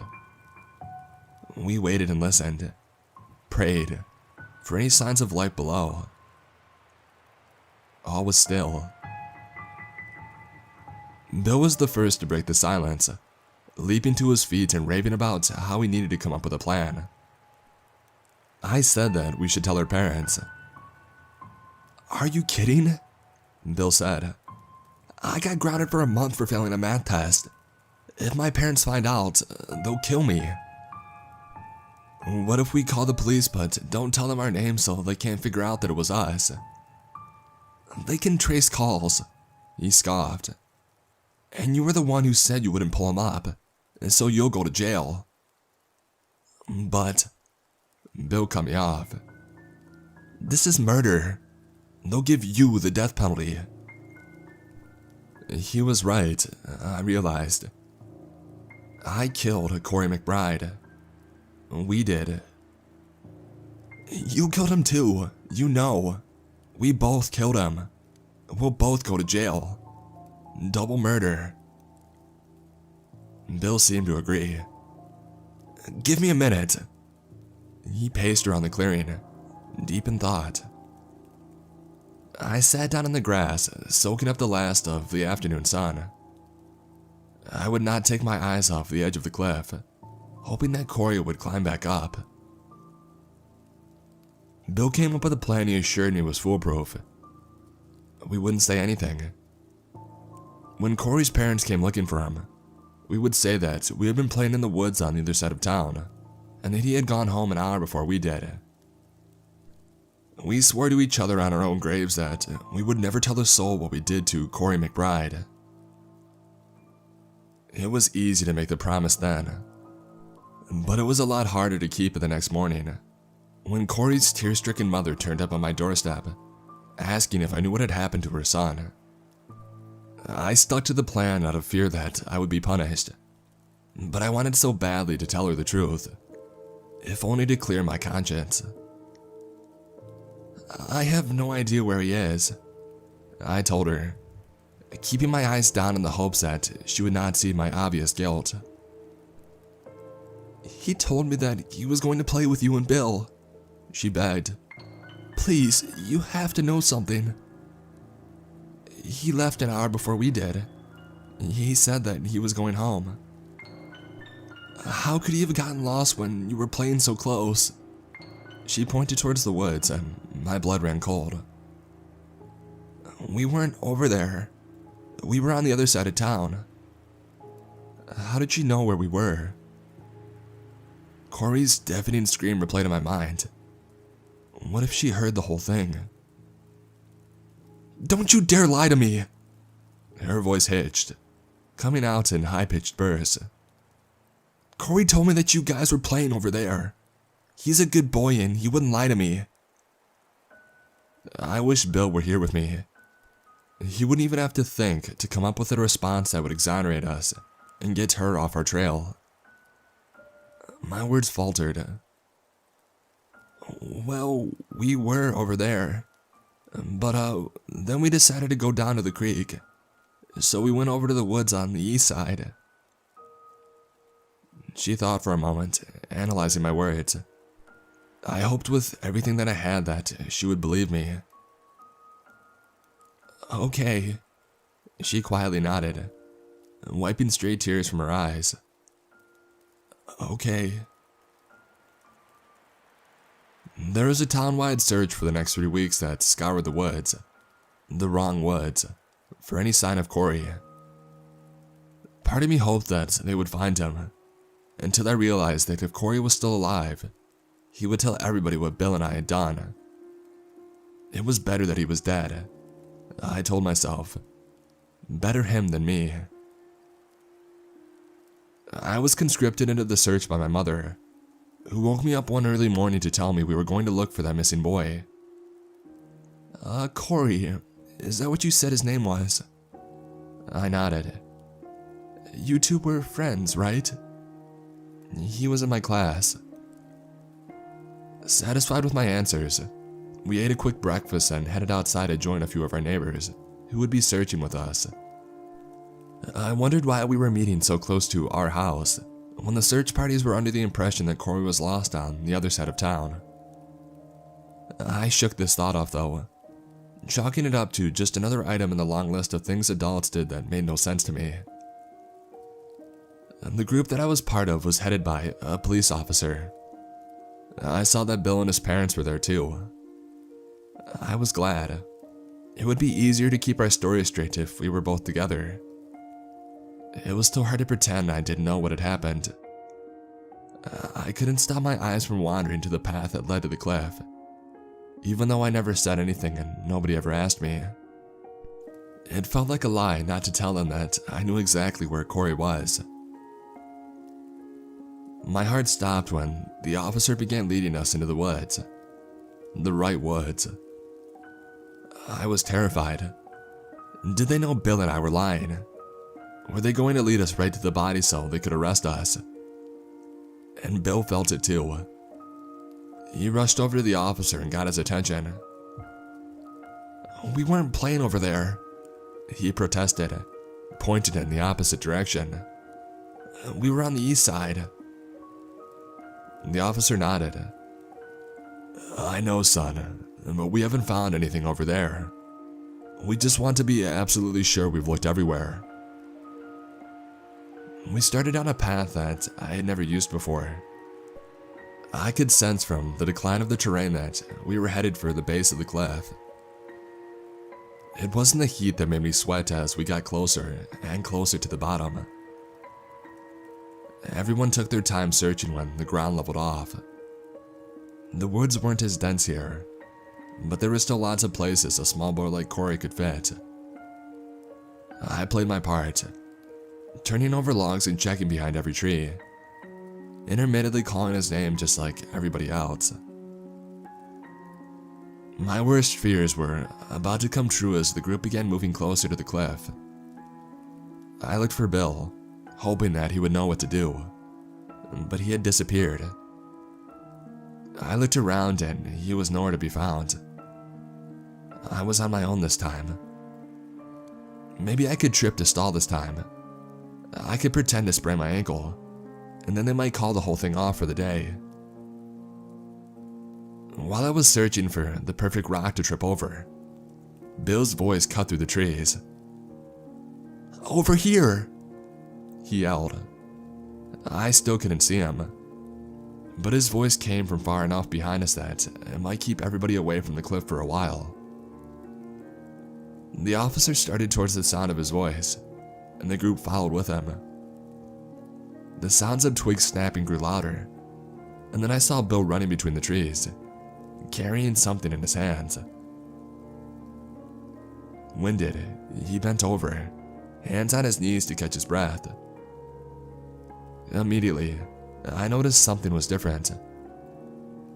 His plaid shirt was now buttoned up, and then I saw what he was holding. This is Corey's shirt.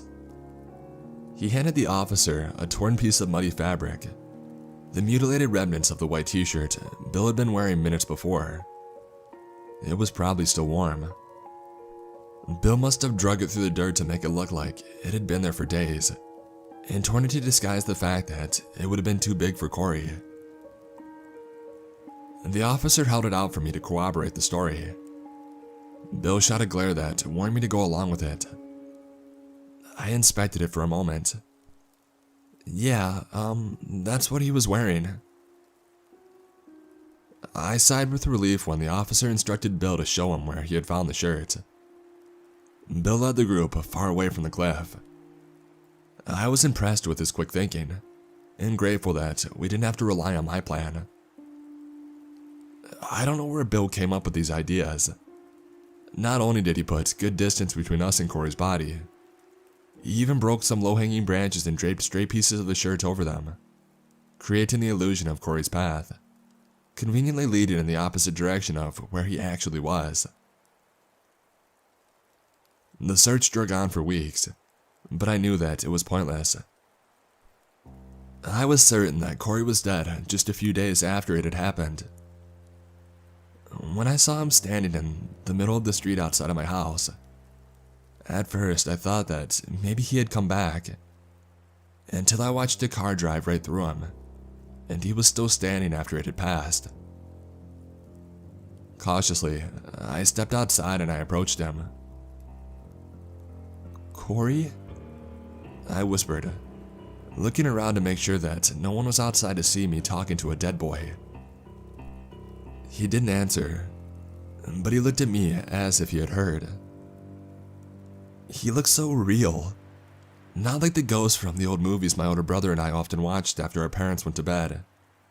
The ghosts who were deathly pale, almost transparent, who moaned and cried and rattled chains. Corey looked just as he always had. I reached out my hand towards him. I had to see if he was solid. But just before my fingertips could brush his shoulder, he turned and sprinted away. He paused between the two crooked trees that guarded the path leading to the cliffside to see if I was following. I hadn't moved, and as much as I wanted to, I couldn't bring myself to return to the scene of the crime. I couldn't handle being so close to his body, knowing that it was so easy to get to, even when countless search parties had spent countless hours searching for it mere miles away. Once Corey saw that I wasn't coming with him, he darted off, disappearing into the thick summer foliage. I remained in the street, dumbfounded, for a few minutes unsure of what I just saw. I might have stayed there all afternoon, trying to figure out if the Corey I saw was real, or if I was losing my mind. If not for the blare of a car horn that brought me back to my senses and sent me running back inside. Though he avoided my waking life, I was not free of Corey. Every night since, he infected all of my dreams like a cancer, a manifestation of the darkness that had been growing inside me since that day who had come to build my personal hell. Not even in my dreams would little dead Corey McBride speak to me, but I knew what he wanted to say. "You'll rot in hell for this," he must have been thinking. "If I was real, I would kill you the way that you killed me." Every night, he would break before my eyes, the way that I know his body did when it landed on the rocks that day. His bones snapping and coming back together crooked to form limbs like knotted ropes. He would slither up my bed until he was nose to nose with me, and I would beg him for forgiveness. "I'm so sorry. I didn't mean to. I was going to pull you up, I swear." The anger burning behind his eyes told me, "Not good enough." "I didn't know. We were just having fun. I didn't think that you would fall." At this, he would peel himself off of me and begin to pace around my room, the hollow thumping of his broken legs' uneven stride, a metronome counting the frantic pounding of my heart. The most disturbing part of these dreams happened just before I would wake up. Corey would stop next to my bed and reach for my arm. Though I tried to pull it away from him, I could not free myself from his grasp. His icy fingers held my arm in place. I felt the sting of his jagged fingernail dragging across my forearm, slicing 5 bloody lines into my skin. There was desperation in his eyes, as if he expected me to understand the meaning behind them. I knew he was trying to send me a message, but I couldn't for the life of me figure out what it was. I would always wake up cold the next morning, and with the sense that I was one day closer to some sort of cosmic retribution for what I had done. When the scales were tipped, the universe had ways of righting itself, and I figured that I must have been pretty high on that list. The search for Corey simmered over the coming months as he remained missing. I think it was too sad for everybody to continue looking when they always came up empty-handed. Come November, they had given up the search entirely and resigned themselves to assume the worst. His family held a memorial service at their church. Bill and I exchanged knowing glances but would not allow ourselves near each other, unconsciously reaffirming our pact. At the altar, Corey's mother wept over the small casket that would be buried empty, christening his afterlife with her tears. The box was disturbingly small, and the sight of it steered my mind to disturbing things. Like, how do they fit somebody in there? And is it possible for a child so small to die? And when I go, will I be in a box like that? I realized in that moment why Corey still tormented me. All the sadness and uncertainty left behind after his death had made him restless, and because he couldn't sleep, he came to haunt me. I didn't cry at the memorial. I think my parents wanted me to because they kept assuming that it was okay. It was natural if I did. I refused to allow myself to cry, because if I did, it would mean that I was guilty. I never cried over Corey McBride, because I thought that if I didn't, then maybe it didn't really happen. Instead, I mourned him vicariously through the guilt of what I had done, and the fear that had forced me to bury it. The town moved on, fading Corey McBride into a distant but tragic memory, another of the thousands of missing children who are never found. Our secret was safe, it seemed, but the weight of what we had done strained our friendship. No matter what we did, Corey was the only thing on our minds. I didn't want to talk about it at all, but for the first few weeks, all Bill did was talk about it. Perhaps this was an attempt to alleviate his own guilt. He spoke of Corey as an old legend handed down through generations, and told the story as an outsider. Bill talked about him so much that, eventually, it sounded like something that hadn't happened to him, but something that he had heard about. Bill could share this story between us like a piece of gossip that he had picked up on the playground. On several occasions, he drove me to ugly fits of rage, until one day, I told him that if he ever said the name Corey McBride ever again, he would be picking up his own teeth. That was the last he spoke of that summer for a long time. Bill and I grew apart over the next several years, despite our best efforts. It became too painful for the two of us to be near each other. It would be many years before we had a proper reunion, if you could call it that. I had come home after college, and just days later, I was invited to Bill's funeral. From what I had heard, he shot himself. Even though I hadn't spoken to him in years, I was absolutely devastated by it. Since we had met in kindergarten, I considered him my best friend. He had an aura about him that I gravitated towards. He was always the center of attention, but not in an arrogant way. He was just always doing something worth looking at. I couldn't help but wonder why he did it. And did it have something to do with Corey McBride? The whole ordeal had changed him, and though he rarely showed it, I could see that the guilt had wounded him. I felt horrible thinking that, because that would mean that I was responsible for not one death but two. Only once did he ever bring up Corey McBride to me after that summer.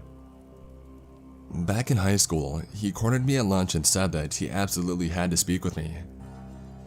He had pulled me into the empty men's room outside the cafeteria and he locked the door.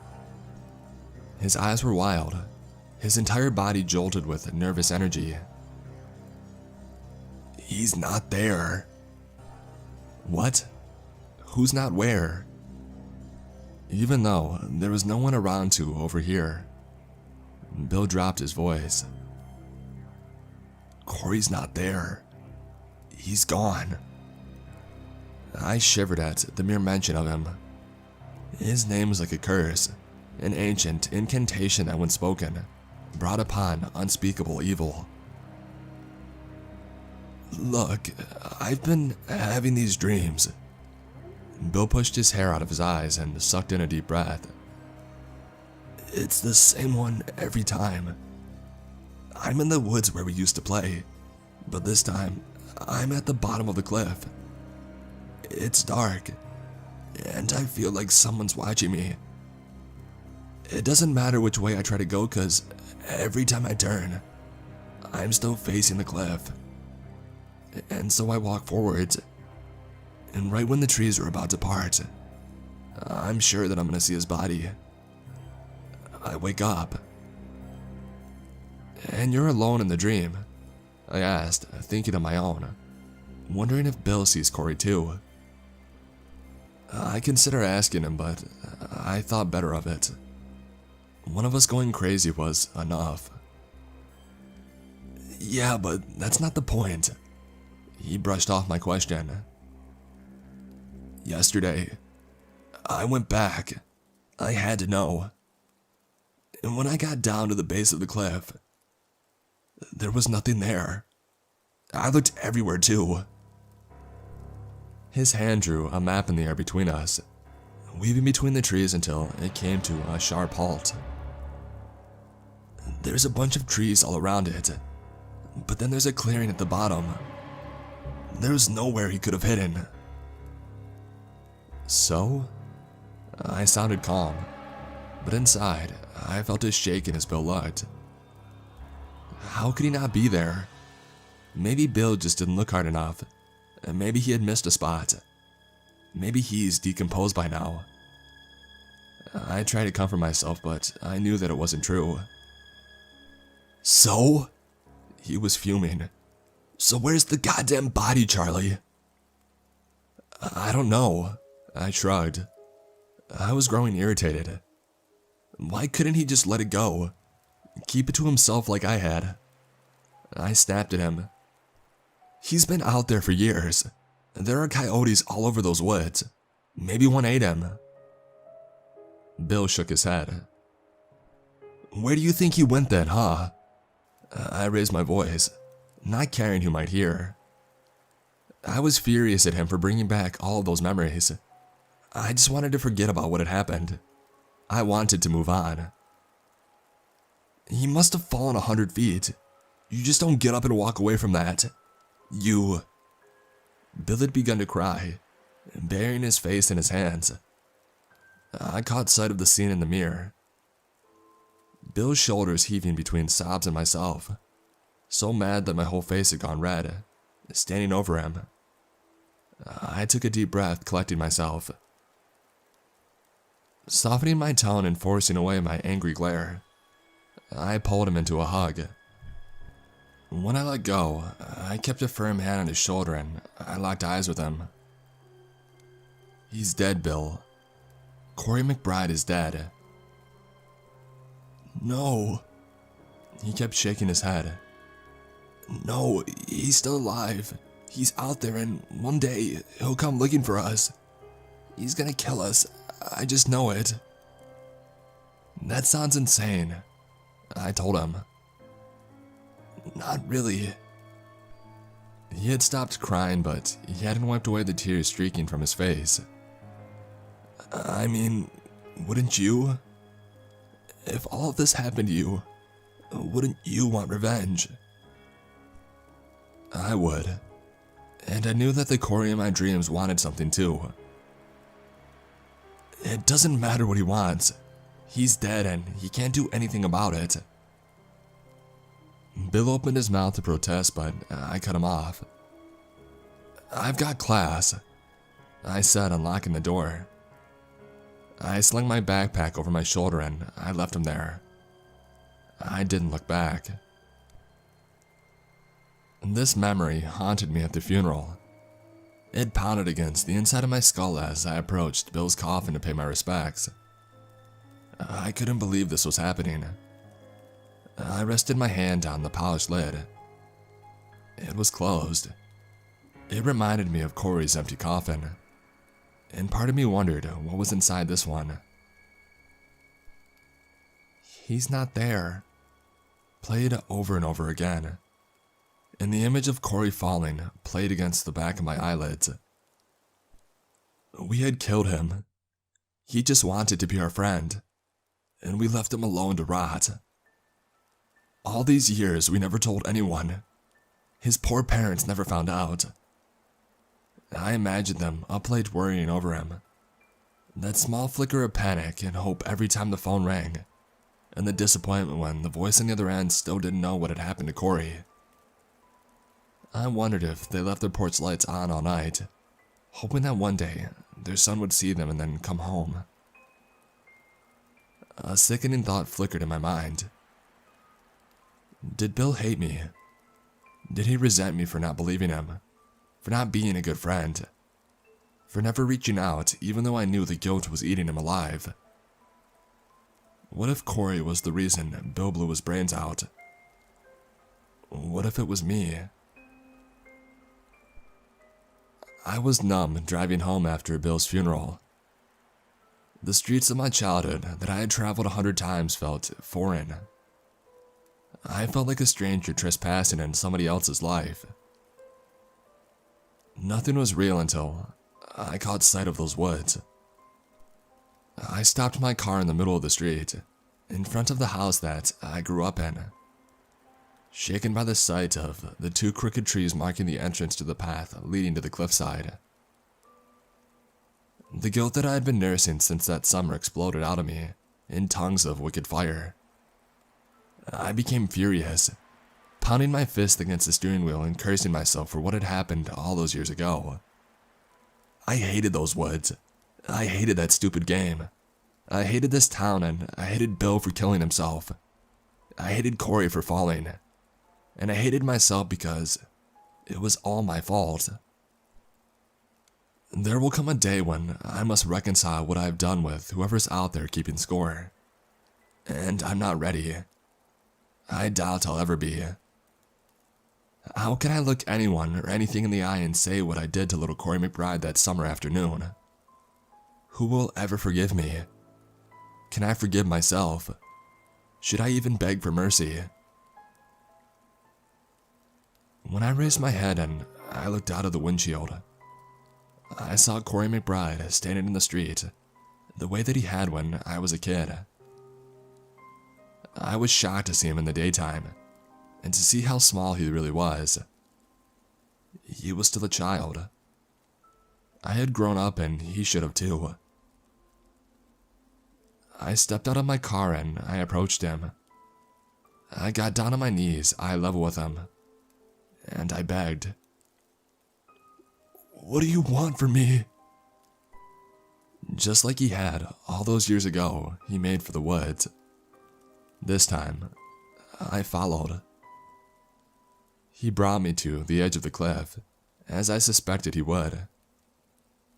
My whole body shook as the memories of my childhood flooded back to me. They were so real it felt like I relived each one as it flashed through my mind. "I'm sorry," I said to the evening sun, as it watched over my misery. "I'm sorry," I said to the ground far below. "I'm sorry," I said to Corey, who was down there somewhere. Corey beckoned me to a concealed path that I had never seen before. I followed him down it for what felt like an eternity. I soon realized that it led down to the base of the cliff. I resented him for what he was going to make me see, but I followed anyway because I felt that I owed him as much. I wondered what it was like when Bill took his journey, and if I would also be led to nothing. When we reached the base of the cliff, I looked around. There was nothing there. Craning my neck upwards, I saw the place that he had fallen from, but there was still no trace of him beneath it. Where could he have gone? I searched the entire clearing and I still did not find him. Was Bill right? He had to have landed here, but there was nothing save for a collection of rocks and trees. I knew that I would have to go back soon, it was getting dark. Moments before I turned to leave, I saw him. Corey stood beside a small opening at the base of the cliff. What I found inside surpassed all of my worst fears. At my feet laid what remained of Corey McBride. The skeleton was curled into the fetal position, cradling 2 badly broken legs. Next to his head lay 5 jagged tally marks carved into the dirt. He had miraculously survived the fall and drug himself into this hole, where he was never found because we told our parents we were playing in the woods on the other side of the neighborhood. 5 days he laid there, cold, alone and afraid, waiting to be saved. And he would have been, had Bill and I not led the search party in the wrong direction. 5 days he had suffered because of me. Corey looked up at me as if to ask, "Now do you finally understand what you've done?" I did, and I wept.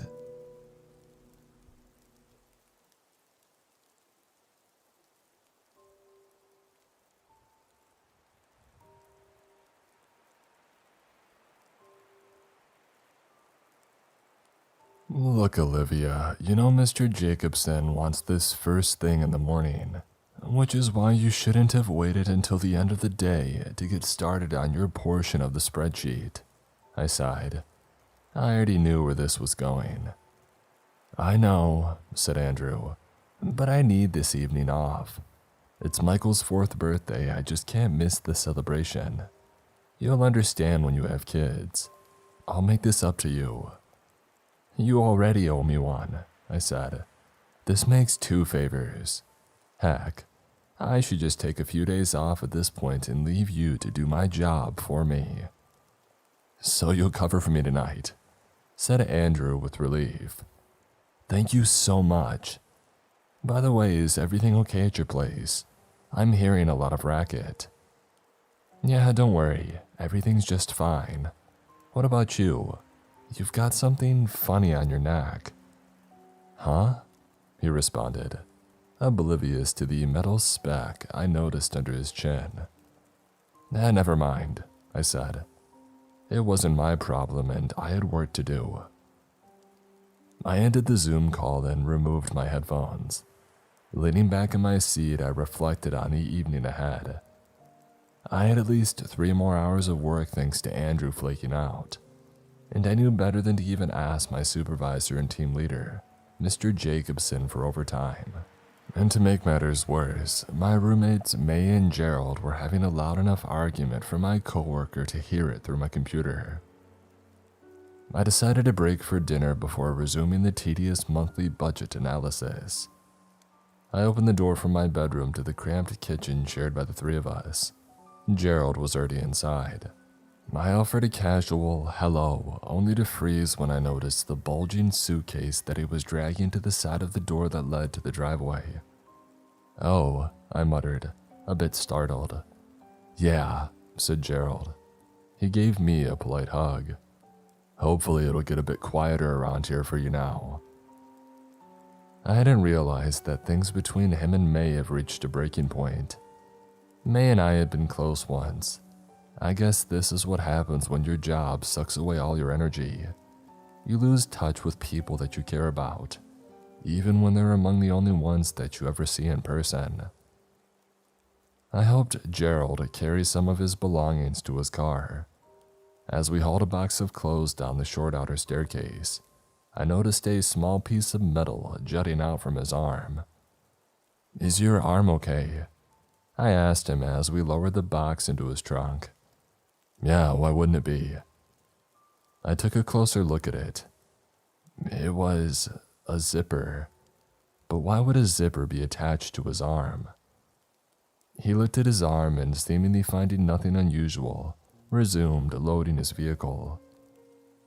He lifted a toolkit that was slightly ajar.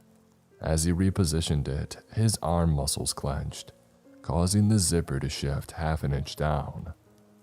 A thin trail of blood leaked out of the gap that had emerged. I gasped. Gerald, somehow still oblivious, gave me a perplexed look before turning back to the half house the three of us, while two of us now rented. May stood in the open door frame. Her face was red and tearful. "See you around, May," said Gerald, "and good luck." She waved faintly. I went over to comfort her. Gerald could deal with the bizarre cut on his arm on his own. May needed my company that night. I hated telling her that I had to get back to work. As grating as my job was, it would be disastrous if I were to lose it. I worked past midnight. My wary eyes glazed past the terms that always floated around the descriptions of projects ongoing at my company. Words like bioelectronic, transfection, and electrotransmission, and towards the numbers that formed the basis of my job. Finally, I submitted the complete report at 1:15 a.m. I fought to open my eyes the next morning. Mr. Jacobson didn't respond to my daily morning check-in email. The next time that I heard from him was that afternoon, when he sent a message to our whole team, with a higher-up manager CC'd. "Thank you, Andrew, for the excellent work as always." My name wasn't mentioned. After work, I finally touched base with May, who had just finished a virtual tutoring gig. "I just realized things with Gerald weren't going to get any better," she told me. "So instead of dodging all the issues like we always do, I insisted that we talk it out last night. It got pretty heated, as you heard, but he eventually decided to leave. He's moving in with his brother in the east side for the time being." I told her that I was sorry, both because of what had happened and because I hadn't been there for her as her relationship had fallen apart. "I don't blame you," said May. "Honestly, I think we both knew things had run their course between us a while ago, but we didn't want to have to deal with one of us moving out during the pandemic. But we could only put off dealing with." "Hey, did you cut yourself?" I interrupted, noting a drop of blood running down her cheek. "What? No, I don't think so." "Just turn your head to the right and stay still," I instructed. Behind her left ear, a metal zipper lingered on the surface of her skin, just beneath her hairline. "What is that?" "What's what?" asked May, understandably worried. The zipper was embedded into her skin. It appeared to have dropped from its starting point by a fraction of an inch, undoing her skin as it went. A small quantity of blood dripped out of the gap that it left behind. I dabbed the blood with a tissue, applied an antibiotic cream, and pulled the zipper back up where it appeared to stay relatively secure. Before I could get a bandage, May rushed to the bathroom mirror to see it for herself. Her reaction left me even more befuddled than before. "I'm telling you, it was right there," I said. "I saw it and I touched it." But she was correct. When I looked again, there was no zipper to be found. "Olivia, look, there's obviously nothing here," said May. "Are you okay?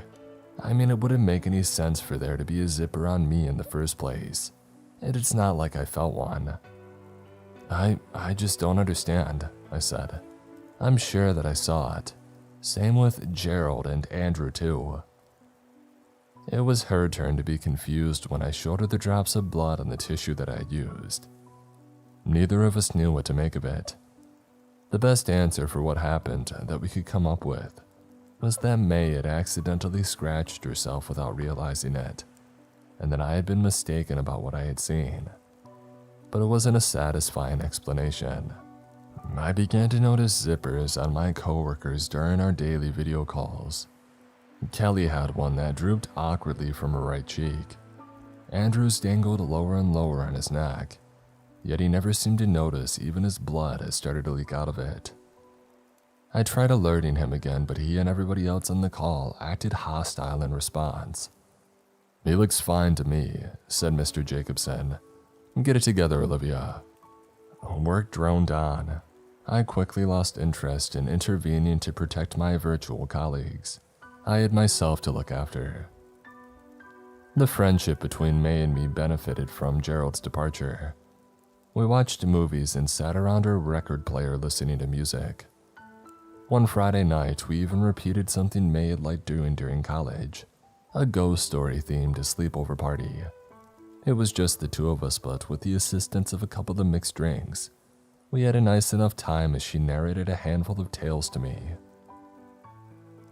I awoke Saturday morning in a sleeping bag on the floor of May's room.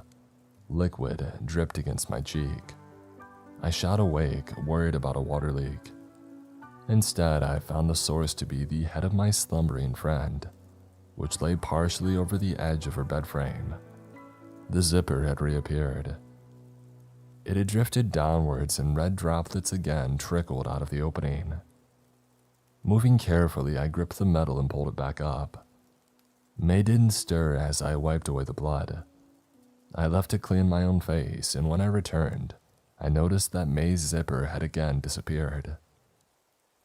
I didn't know what to believe. May would think that I was crazy if I brought the zippers up again, but if I were just imagining things, where did the blood come from? I told May the next day that I had been seeing the zippers again, though I didn't mention hers in particular. "Olivia," she told me firmly, "there are no metal zippers on me or on any of your coworkers. That's impossible and you know that."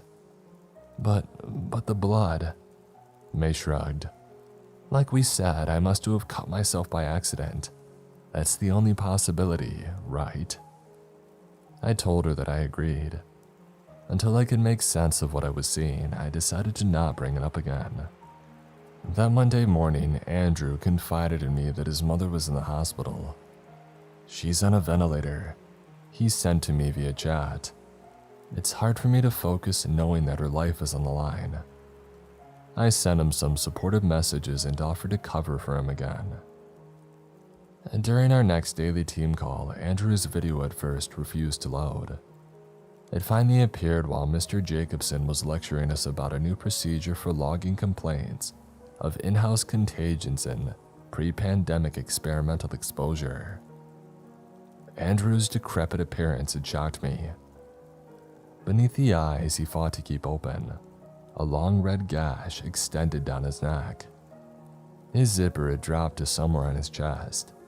Blood oozed out and soaked through his stained blue shirt. Slowly, his head lowered. He teetered and then fell to the floor. "Geez, Andrew, are you okay?" I asked. "Excuse me, Olivia," said Mr. Jacobson. "I'm talking now." "Did nobody else just see that? Somebody needs to get an ambulance sent to Andrew's house now." As I spoke, Andrew's video cut off. "No, I'm fine," said Andrew in a hollow and weary voice. "I don't know what Olivia's making a fuss about. Please, carry on, Mr. Jacobson." Mr. Jacobson glared for a moment, presumably at me, before continuing. The next day, I learned from an email that Andrew was taking an indefinite leave of absence due to undisclosed medical reasons. May found fewer gigs over the next few weeks. At my insistence, she reluctantly agreed to let me cover her portion of the rent until she found stable employment. The long hours of joblessness had started to wear on her. She would often get snappy or withdrawn. She had probably sent out 100 job applications at this point without any offers.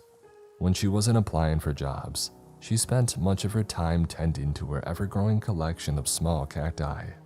I laughed when she informed me that she had assigned a name and a personality to each of them.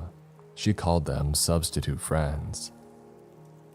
"Good night, Olivia," she told me late one evening. As she headed into her bedroom, I noticed the zipper and that it had drifted an inch down her head. I waited for an hour before creeping as quietly as I could into her room. I opened the door carefully and stood still for several moments, until I could discern her rhythmic breathing. I stepped over the carpet until I reached her bed, where she lay asleep. No blood had come out of the opening made by the zipper. Not yet, at least. Perhaps not at all if I intervened. I reached carefully for her. I would have a lot of uncomfortable explaining to do if May awoke to find me there, but I felt compelled to act all the same. I gripped the zipper and slowly pulled it up. May started to reach for it as if to scratch an itch, but her arm drifted aside at the last moment. Finally, the zipper set in place at its starting point. I let go and tiptoed out of the room and closed the door behind me. It became a regular ritual. When May had a rough or restless day, the zipper would loosen and start to descend, and I would sneak into her room in the late night or early morning to discreetly return it. The next day, the zipper would always be gone. I noticed one on me too. It was on my back, near my right shoulder blade. The longer I worked, the further that it dropped. Every morning and every evening, I tugged it back into place. The job kept me too busy to dwell much of the insanity of the whole situation. I had Andrew's work to worry about in addition to my own. Mr. Jacobson grilled me in front of the whole team the next morning. Olivia once again failed to account for recent market fluctuations in her weekly report. I'm sorry, I said, distracted by the crimson streak running down Kelly's neck. It won't happen again. A call from Mr. Jacobson late that evening interrupted a board game May and I were playing. Yes, I said, figuring that there must be some kind of emergency. Olivia, am I correct that you have been diligent in your social isolation? Yes, I said, surprised by the question. Good, said Mr. Jacobson. So have I. So I'm assuming you have no objection to your upcoming performance review being in person.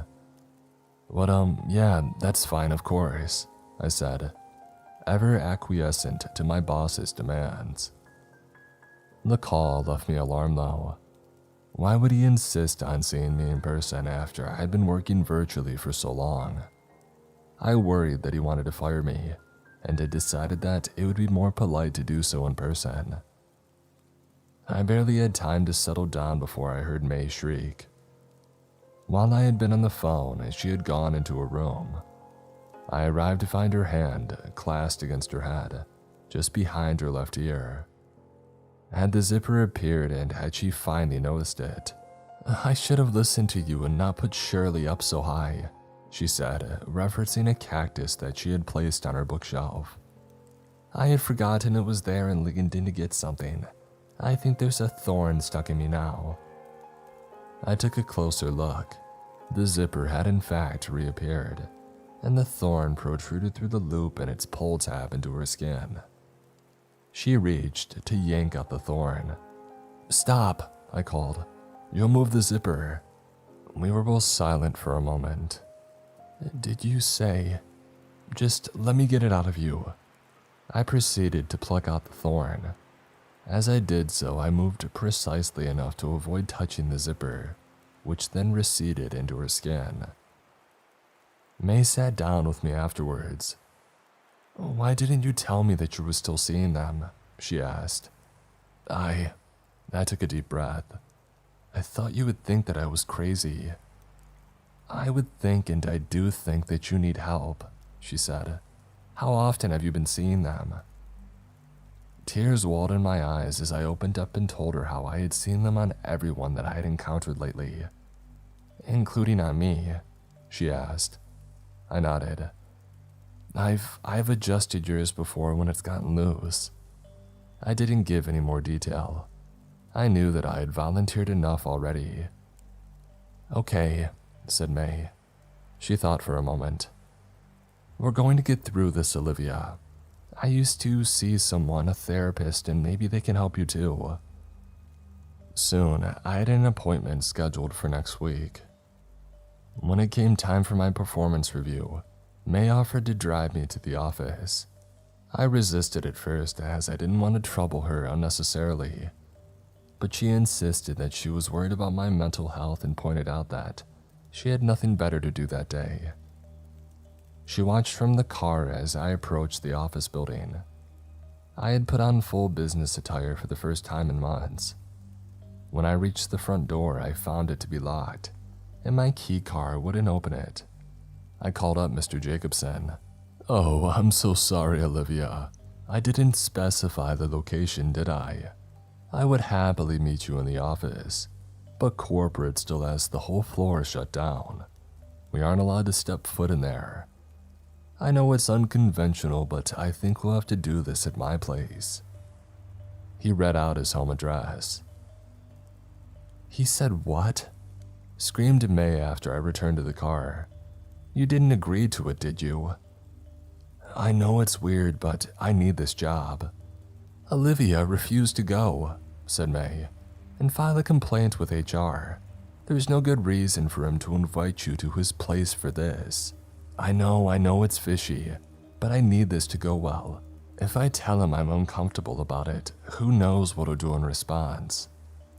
Olivia, I know what he's like and how this job is treating you. Sometimes you have to fight back even when it's difficult. I don't want to be rude, May, but somebody has to pay our rent. I can't lose this job, and I'm not going to risk starting a conflict with my boss over potentially nothing.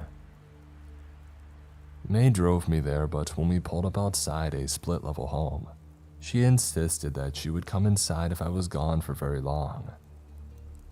Mr. Jacobson ushered me in moments after I rang the doorbell. He led me to a living room. I took a seat on a dark blue couch and he closed the blinds. I appreciate you coming down here, he said as he took a seat across from me. Let's get started. I remained nervous about the content of the performance review, but he at least seemed intent on getting to business.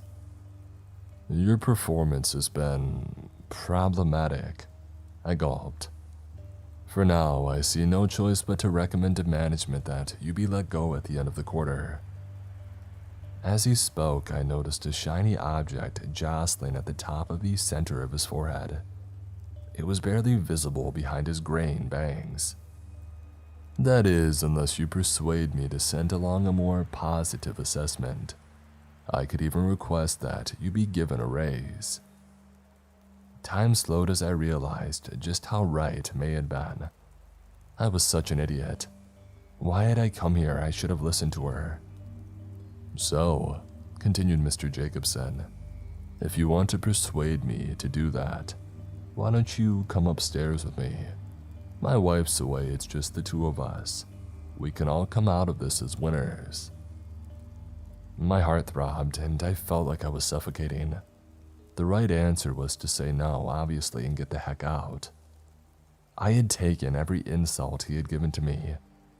I realized that he had been testing me since I started my job. He noticed that I wouldn't fight back, even when his criticism was unjustified. The constant humiliation had gotten me used to feeling helpless. Yes, how about we go upstairs? I said. I decided to play the part he had written for me.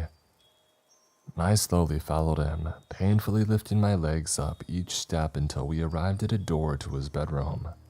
He followed me inside. Your shirt.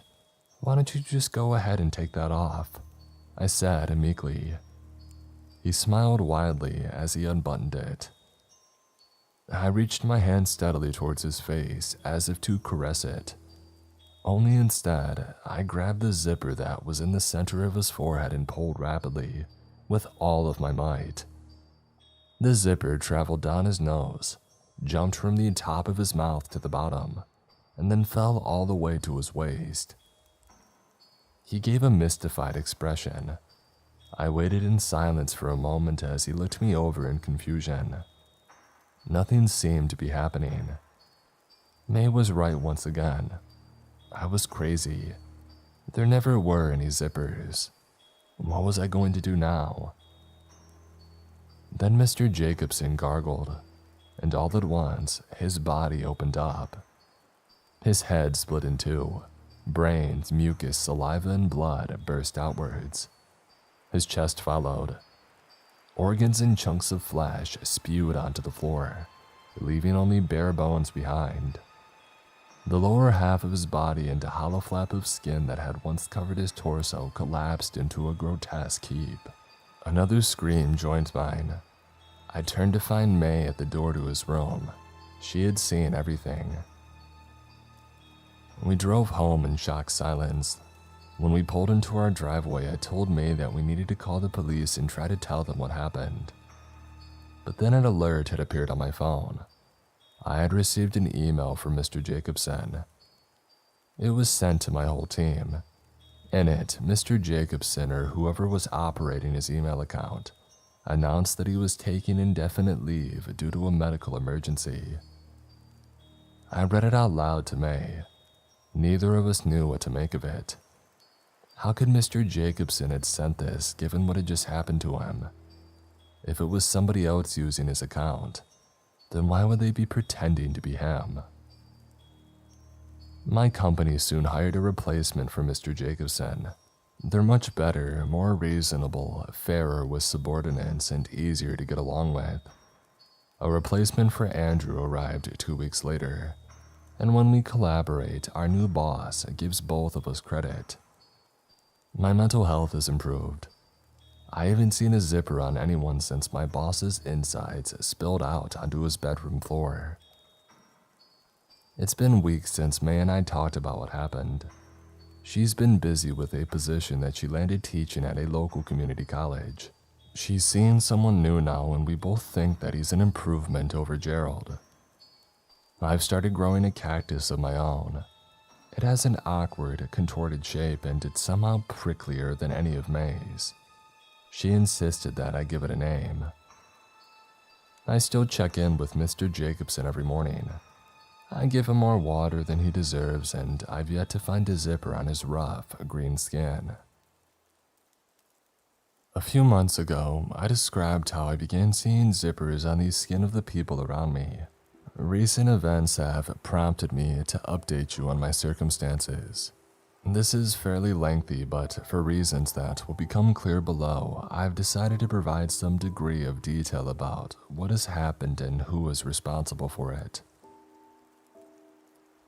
The raging headache that I had woken up with had only worsened as morning stretched into early afternoon.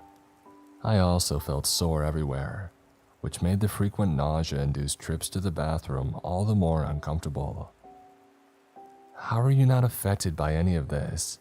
I whimpered to May. We had gotten our second dose together the previous afternoon. "I'm a bit foggy up here," she said, gesturing to her head before continuing to type at her work computer. "But yeah, that's about it. I usually don't react much to these things. I always did, and I hated needles too.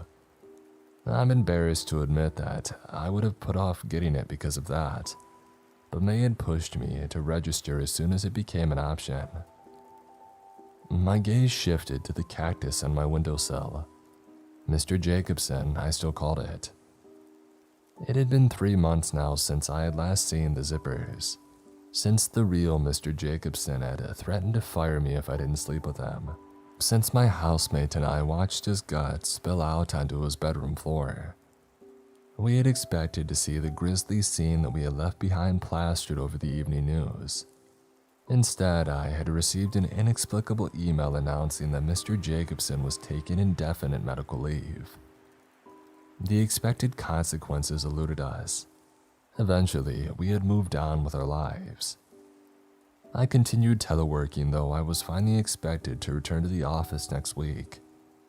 When May wasn't giving virtual lectures or writing research papers, she tended to her cacti or spent time with me or her new boyfriend. Throughout the day, she periodically brought water, applesauce, and anything else I needed to the couch in our shared living room where I lay. When I thanked her, she told me it was the least she could do since I had helped her deal with her breakup with Gerald that winter. I told her that I was just glad that she and Casey were together now. "Hey, you could always try to find a partner yourself, you know." Her tone was half joking, but I could tell she was also trying to nudge me out of the complacency that I had fallen into. "You haven't brought somebody back here since what? That girl from trivia night last January."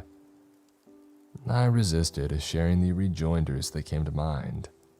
I knew that over the past year and a half, I had grown too comfortable with the isolated routine that I had settled into. My work phone buzzed. I nearly dropped it when I read the email. Let's all keep David Jacobson in our prayers as he recovers from his latest operation. With any luck, he'll pull through and resume his career at Abernathy Industries.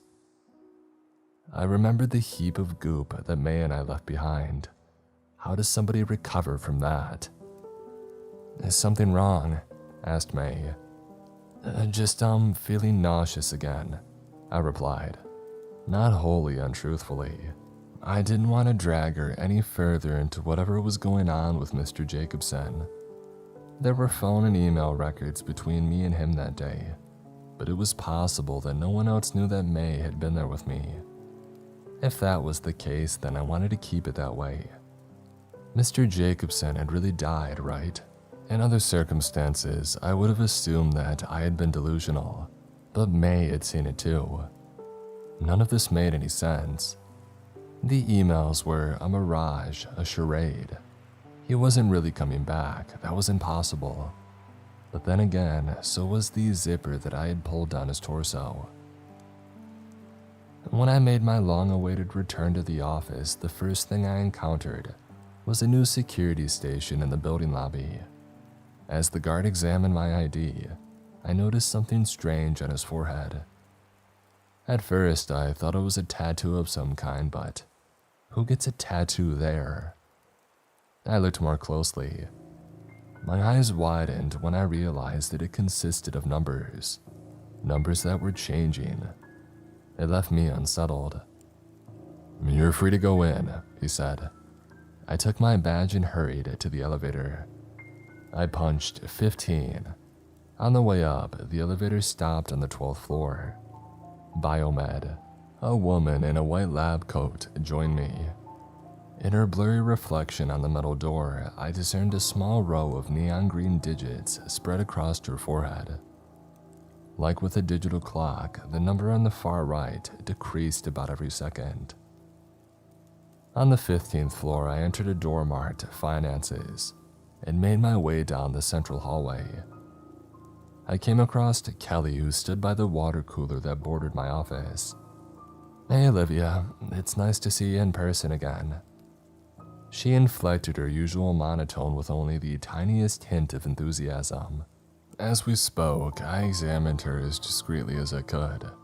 Fortunately, she lacked any numbers on her forehead or, for that matter, any signs of the zipper that I had spotted months earlier on her right cheek. Our cell phones buzzed simultaneously. An email directed us to report to the office of our chief regional executive. When we arrived, 2 empty chairs awaited us in front of her desk. Kelly and I exchanged a nervous glance before sitting down. Miss Franklin was near the top of the corporate food chain. Something serious had to be happening for her to get involved. The numbers on Miss Franklin's forehead distracted me from the content of the meeting. 49 hours, 24 minutes, and 17 seconds. 49-24-16. 49-24-15. I nodded to words like presentation and executive board members as the countdown diverted my attention. 49-23-59. What would happen when the numbers hit 0? Yes, that sounds good, said Kelly. We'll start preparing right away. If Kelly could see them too, she gave no sign of it. 49-23-48. Was I viewing Miss Franklin's death clock? When the time ran out, would her insides spill out like Mr. Jacobson's had? "Olivia," asked Miss Franklin, "what about you?" "Oh, I'm sorry, what's the question?" Miss Franklin glared at me impatiently. "Is Wednesday enough time for you?" "Yes, that's fine, Wednesday, sure." 49-23-36. Good. Miss Franklin continued. "By the way, I have some positive news to share with you about your previous team leader." My heart dropped. No, don't let her say. "Mr. Jacobson will be returning here before long. The latest operation was a success." "Well, isn't that just great news?" exclaimed Kelly. I knew my prayers would be heard. Afterwards, I applied every ounce of my self-control to maintain my composure as I debriefed with Kelly in her office.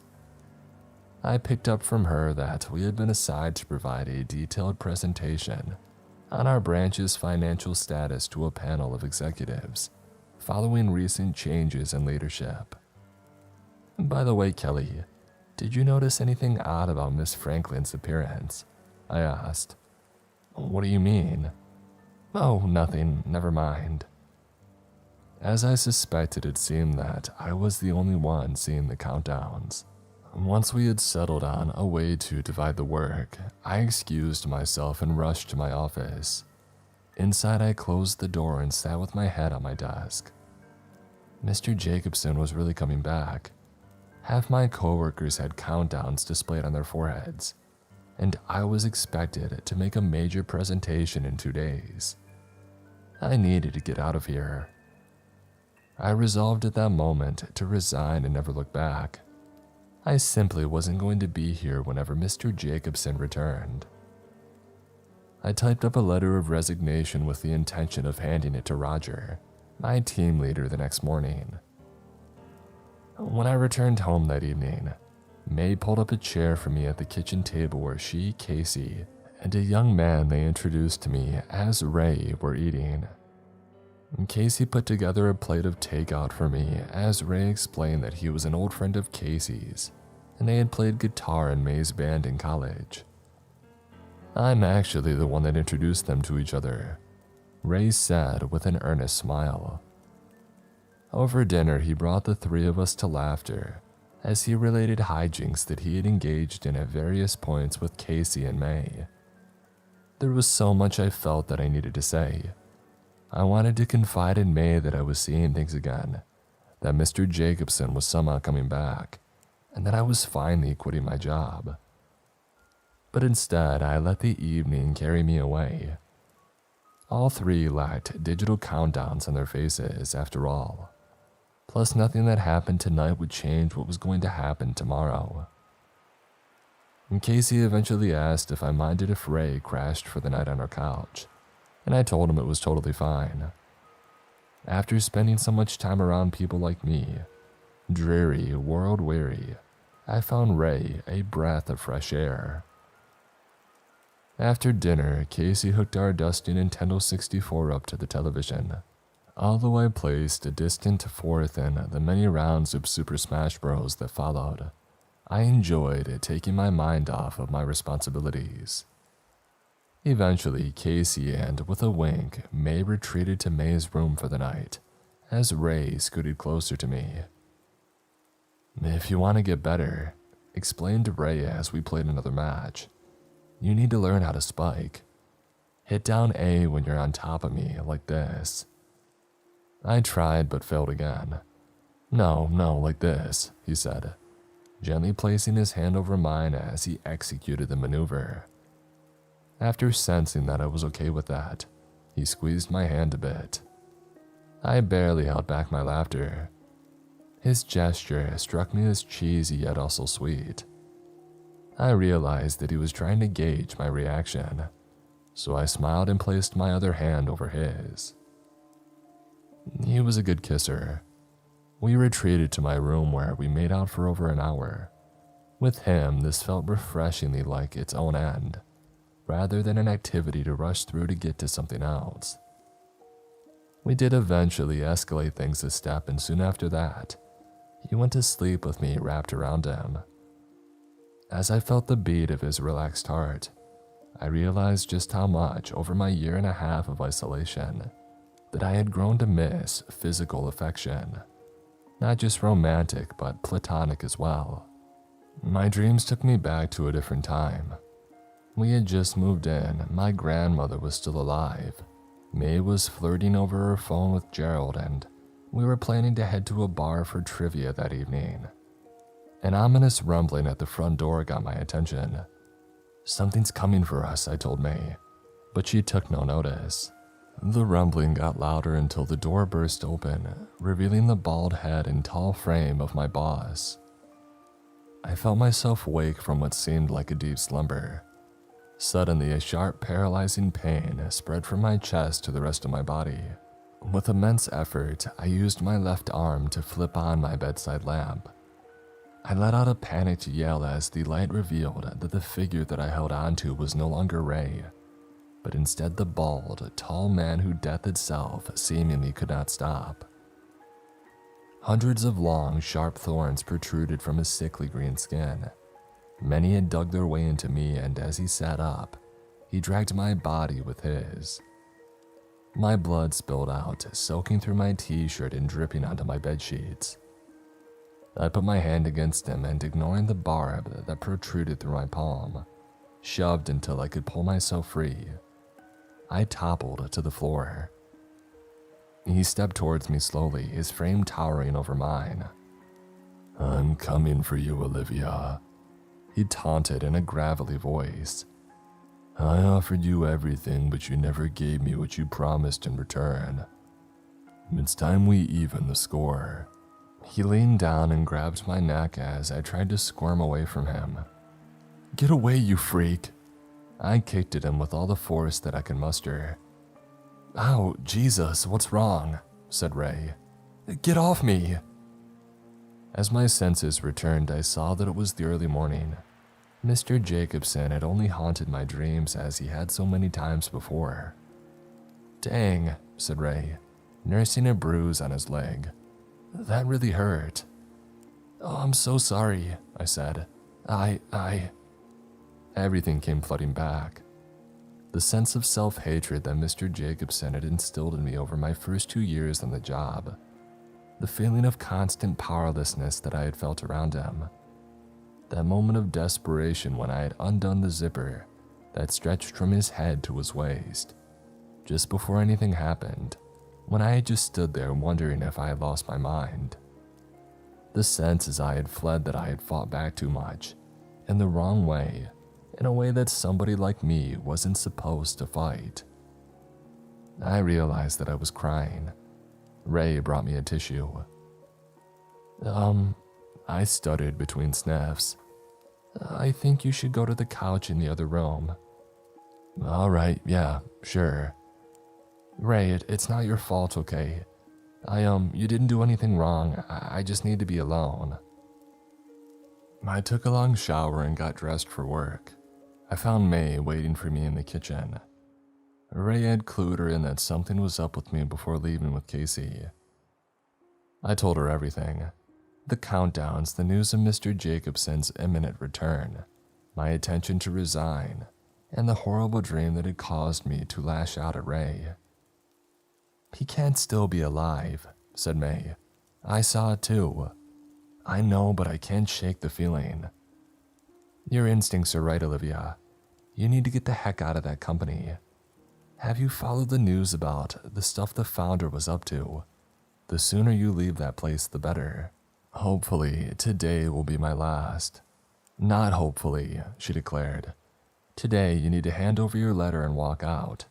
If you keep seeing the countdowns, well, then we'll deal with that later together, okay? And if that creep or anybody else gives you any trouble, just call me, and Casey and I will come and kick their butt. Casey has a taser, you know, and he's trained to use it." I laughed. "May, I'm sure that it won't come to that, but thank you. This will all be over soon, and then I'll just have the challenge of finding a new job to worry about. That won't be easy, but I've saved up enough to manage for a little while. I'll get through this." 25 hours, 23 minutes, and 48 seconds. Read the forehead of the lobby officer that morning. The same woman joined me in the elevator. Her curly blonde hair prevented me from getting a clear look at the number on her forehead. Compared to yesterday, she seemed tired and distressed, and she leaned against the elevator wall as we ascended. As I made my way to my office, I spotted Roger drinking from the cooler. The liquid had an obvious murky green tinge to it, but he gulped it down anyway. "Roger, are you sure?" I stopped when I saw the numbers appear on his forehead. 251950. "You all right, Olivia?" 251949. Yeah, I'm fine." The water seemed to have caused the countdown to appear on Roger. Who knows how else it was spreading? I needed to get out of here fast. In the meantime, I vowed to keep my distance from my coworkers and to avoid eating or drinking anything on the building premises. I settled into my office and I reviewed the letter. My desk phone rang the moment that I hit print. "My office, now," said Miss Franklin's voice. When I arrived, one empty chair waited for me. Miss Franklin sat with her arms folded before her on the desk. "Sit," she ordered. I did so. "What's this about?" I tried my best to maintain normal eye contact, despite the numbers that flashed on her forehead. 24 hours, 58 minutes, and 12 seconds. "You know what this is about," she responded. "You want to resign." "What? How do you—" "Oh, please," she said with a cold smirk. "It's your right to leave if you want to. I'll just need you to sign a few forms in advance." She handed me a pen and a printed document. The words non-disclosure and confidentiality agreement ran across the front page. I flipped through it to find it littered with terms like bioorganic, contagion, discrete experiments, and unknowing subjects. "What is this?" I asked. Miss Franklin's demeanor hardened as her timer hit 24 hours and 57 minutes. "I know what you've seen. Our late CEO, Mason Abernathy, didn't exactly believe in strict adherence to safety regulations, and the reforms implemented by his successor have yet to reach us. At Mason Abernathy's direction, our lab chiefs have acted a bit overly enthusiastic when it came to selecting test subjects. Our development schedules didn't leave time for things like knowing consent." As she spoke, I remembered how whole floors had been shut down in terms like transfection and electrotransmission, appearing in the periphery of the financial reports that I received. I thought about the zippers too. "All this stuff, the zippers, everything, it's because you've been experimenting on us, on your own employees. And you let us infect others too, didn't you?" She didn't respond, instead maintaining a smug smile as her countdown ticked down. "And now, I sputtered, my head spinning. "You want me to sign away my right to tell anybody about it after I leave? We've been on to you since we learned that your exposure allowed you to see the experiments far more clearly than others could. I figured you would piece it all together sooner or later," said Miss Franklin. "And yes, that is what I want." "No way, I'm telling everyone." "No, I don't think you will be," said Miss Franklin. She leaned forward and spoke in a low and firm voice. "I know what you did to Mr. Jacobson." I understood what she was talking about, but I feigned ignorance anyway. "What? What do you mean?" "Assault and battery with intent to kill carries a hefty sentence. And that's not all. I also know who was there with you when you did it. The accessory to your crime. How would you like your housemate to become your cellmate?" Oh God, no. Miss Franklin knew just how to manipulate me. I had lost. I may have been willing to risk my own future, but I wasn't also about to let May go down with me. Not after I had dragged her into this mess. "If you know what you claim to, why didn't you turn us in already?" I said. "Oh, it was a simple cost-to-benefit analysis. If the police had investigated, they may have uncovered some unorthodox research methods. Better to keep you on board. But that calculus can always change. Now, will you please sign this?" As I scribbled my signature across the last page, Miss Franklin assured me that the zippers had faded. It was only a temporary condition. I did impress her on what kind of experiment would cause them to appear. I didn't want to know. "By all this stuff, as you said a moment ago, I assume you mean just the zippers, right? You haven't seen anything else strange, now have you, Olivia?" "No, nothing since then," I replied. As her clock ticked down, I had revealed enough to her already. "You sure about that?" she asked suspiciously. "Yeah." I handed her the signed confidentiality agreement, along with my resignation letter. "There's one more condition, Olivia. Your employment ends after you give the presentation tomorrow morning. It's an important occasion and it's too late for me to find somebody else to take your place." "Oh," I muttered.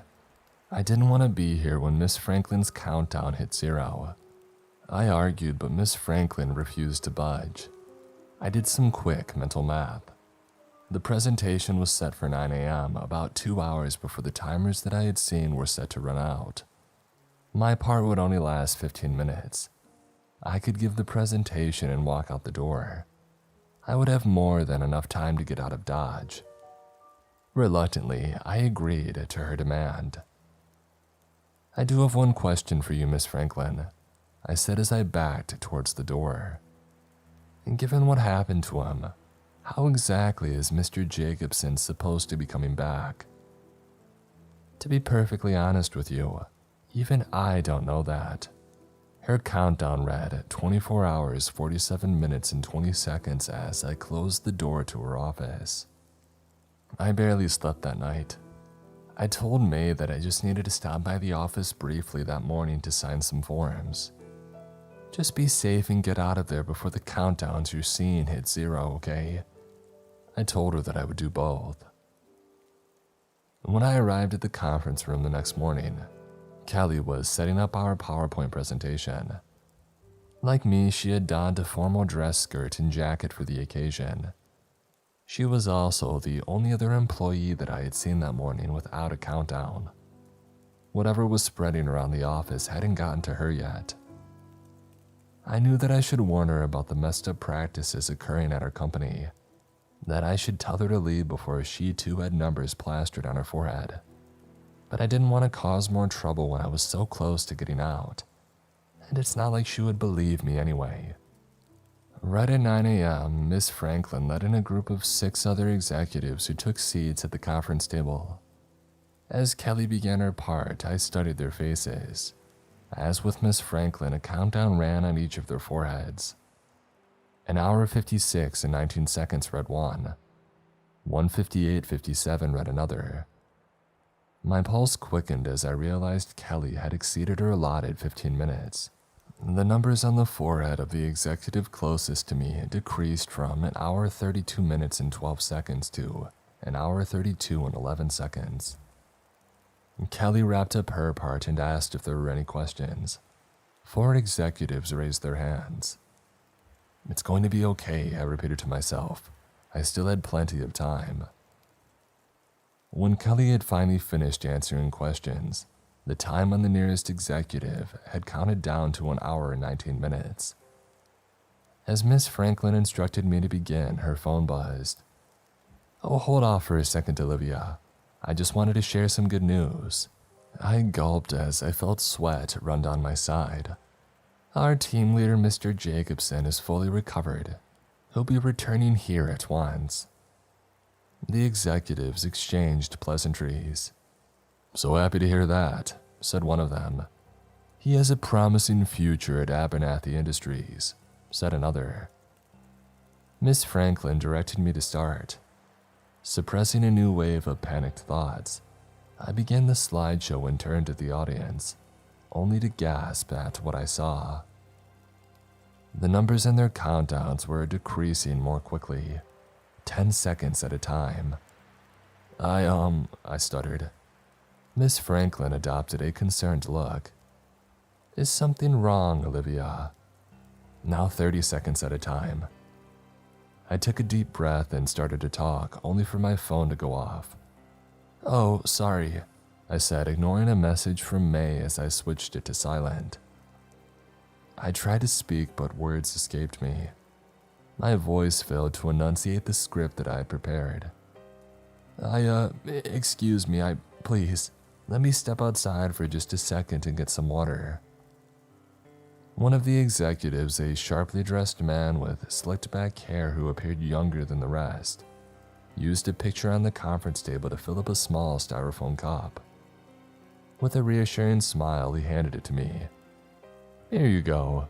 Just drink as much as you need and start when you're ready. I looked down at the water. It was a disgusting deep shade of green. With a pop, something swam to its surface. Startled, I dropped the cup, spilling its contents over the carpet.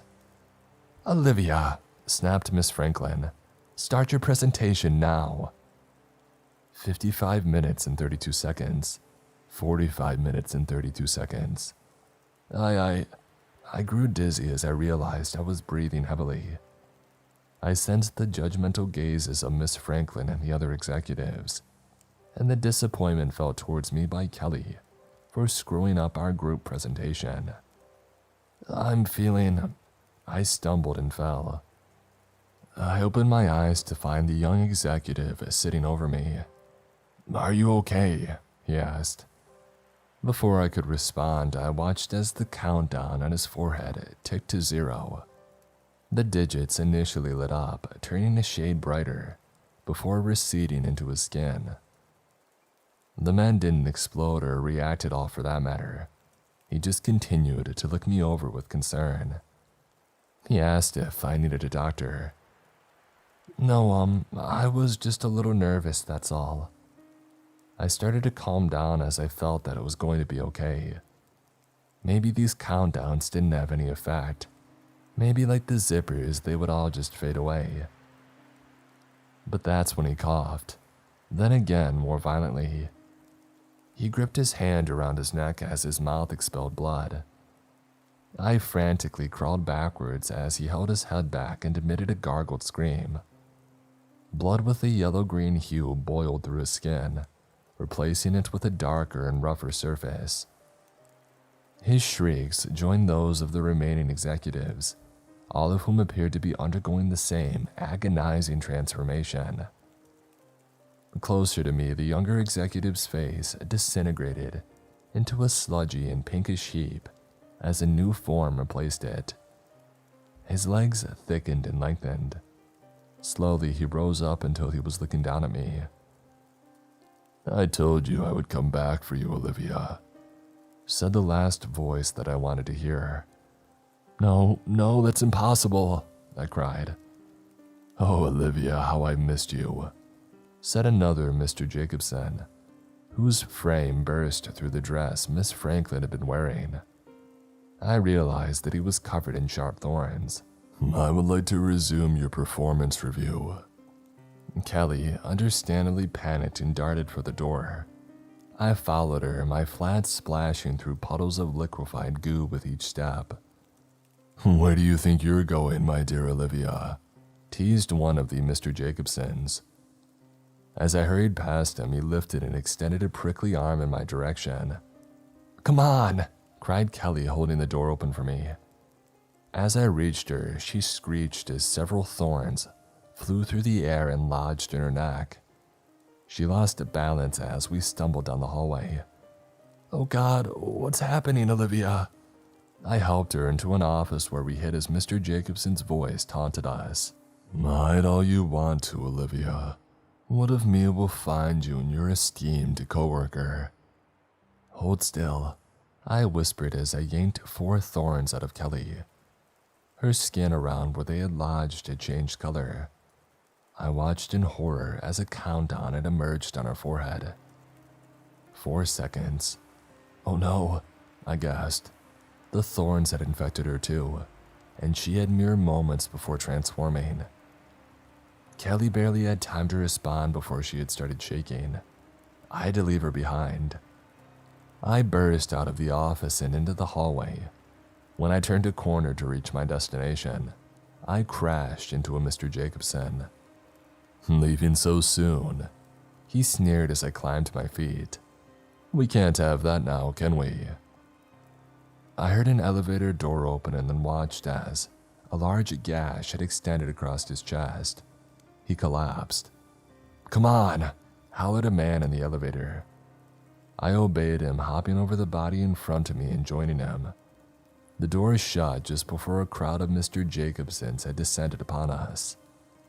The man punched the button to floor 12. He had disheveled blonde hair, and I realized that he was bleeding profusely. "This is all my fault. I had no idea how the samples from the bedroom would interact with." "I don't care," I screamed. "Why are we going to floor 12 instead of the lobby? Get us out of here." "It's too late for me. As for you, you're going to want to head to my office, room 1205. There are 2 syringes in my top desk drawer. Inject them both in your arm, one after the other." "What? Why?"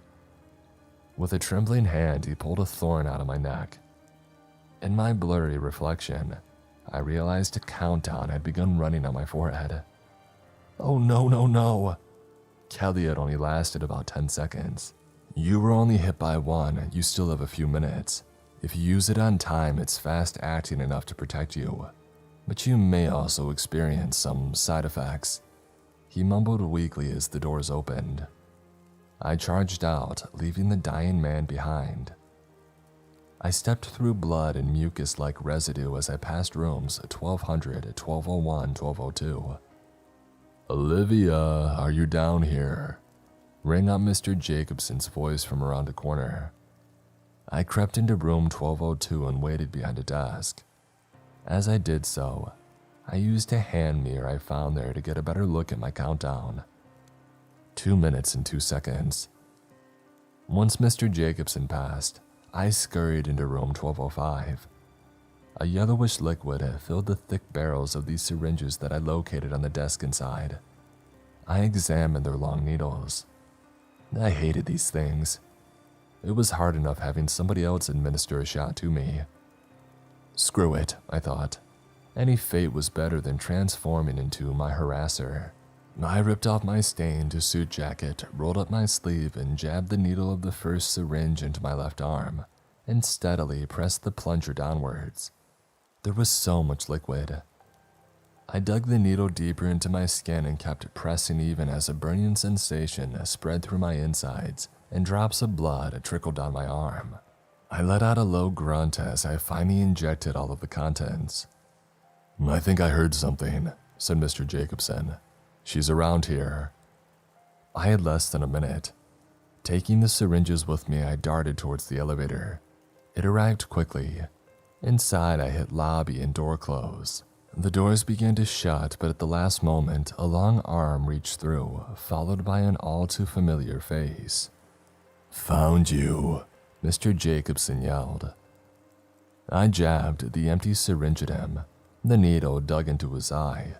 The doors finally closed when he jolted backwards as he attempted to dislodge it. As the elevator descended below floor 6, my hazy reflection revealed that the number in my countdown had also dropped to a single digit. I let out a shrill howl as I dug the remaining needle into my arm. The substance that I injected sent torturing shockwaves throughout my body. Still, I pressed further until I had emptied it.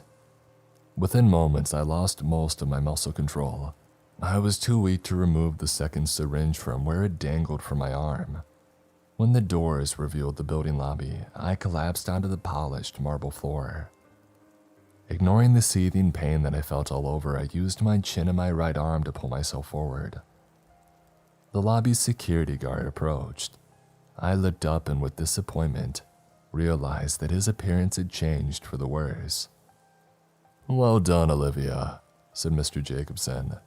"I didn't think you would make it this far." He lifted me by the hair. "There's no zipper for you to pull this time, now is there, Olivia?" He cackled. My vision started to fade. I heard a click sound followed by a loud buzzing. Then Mr. Jacobson released me as we both fell to the ground. The remaining memories of that day are blurry.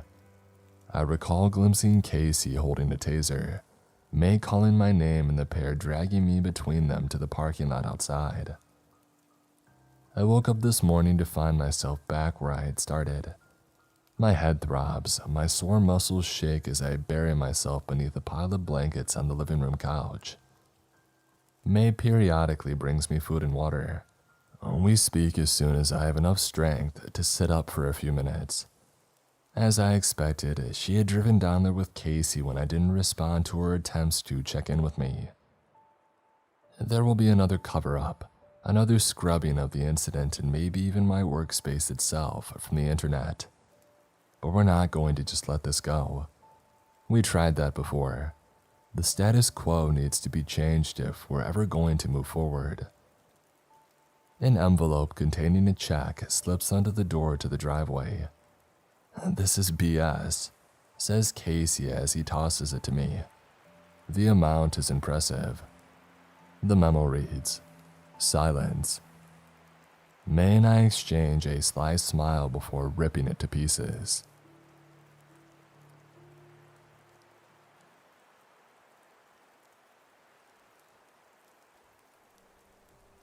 The suicide room. That's what they called room 733. As if I didn't have enough to worry about on my first day as a freshman. We had been assigned to dorm room 734, which it turns out wasn't one of the nice add-on rooms in the South Hall. No, we found ourselves in the older wing of the building on the 7th floor. I wasn't too bummed out though, at least they had honored my request to room with my best friend. Lydia and I had spent most of the morning moving ourselves in. By the time that our resident advisor came by, I was taping up posters and Lydia was reading. "Hey girls, I'm Beth," chirped the bubbly blonde girl as she bounded into our room. "I'll be your RA this year." "Hi," I nodded at her. "Wow, you girls really work fast," she said, taking in our made beds and hung up clothes. Beth picked up a drawing of Cthulhu that Lydia had done over the summer. She turned it sideways, studying it. "Is this the Kraken from Pirates of the Caribbean?" Lydia glared at her over the top of her book. "So anyway," the RA continued, "I know our hall isn't as new as the South Hall, but trust me, there's a lot of history here. This building is almost 60 years old." "Yeah, I can see that," I said, looking around. "The rooms are pretty small." "Well, people were smaller in the 50s. Beth shrugged. "Really?" Lydia said flatly. "Yep, really." Beth pursed her lips and just continued to stand there, while the room filled with awkward silence. "So," I said, "the corner room next to us, 733 is it? It looks a lot bigger than our room. Is anybody assigned to that room, or could we maybe—" "Oh, you don't want that room," Beth interrupted. "There were a couple of suicides in there. A hanging and a jumper, if I remember right. They're not assigning anyone to that room. Anyway, I would just like to remind you that this is an all-girls floor, and guys are not allowed up here after 11. And before we could reply to her, Beth clapped her hands and with a quick, "Well, it was nice meeting you," she skipped out of the room. Lydia dropped her book on the bed and stared out into the hall. I hate her. Did you hear that bomb she dropped? I'm going to call her Dumb Beth.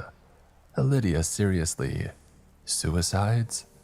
Oh, Becca, relax. Every college campus has a few of them. Yeah, but in the same room. Lydia sighed. Really, who cares? It's not our room. Yeah, I guess. I turned to study the little window in our room. Can you imagine climbing out of that tiny window and jumping? You would be alive for at least 5 seconds before you hit the ground. Oh, come on, Becca, can you not? Lydia glanced at the window and visibly shuddered. You know that I hate heights, and just talking about that stuff raises my blood pressure. We could always move into the suicide room, I teased her. That one has a window on each wall. Screw you. Okay, but seriously, think about it. It would take a lot of commitment to squeeze out of that tiny window. Yeah, well, remember, people were apparently smaller back then. Lydia mumbled as she pushed her bed further away from the window.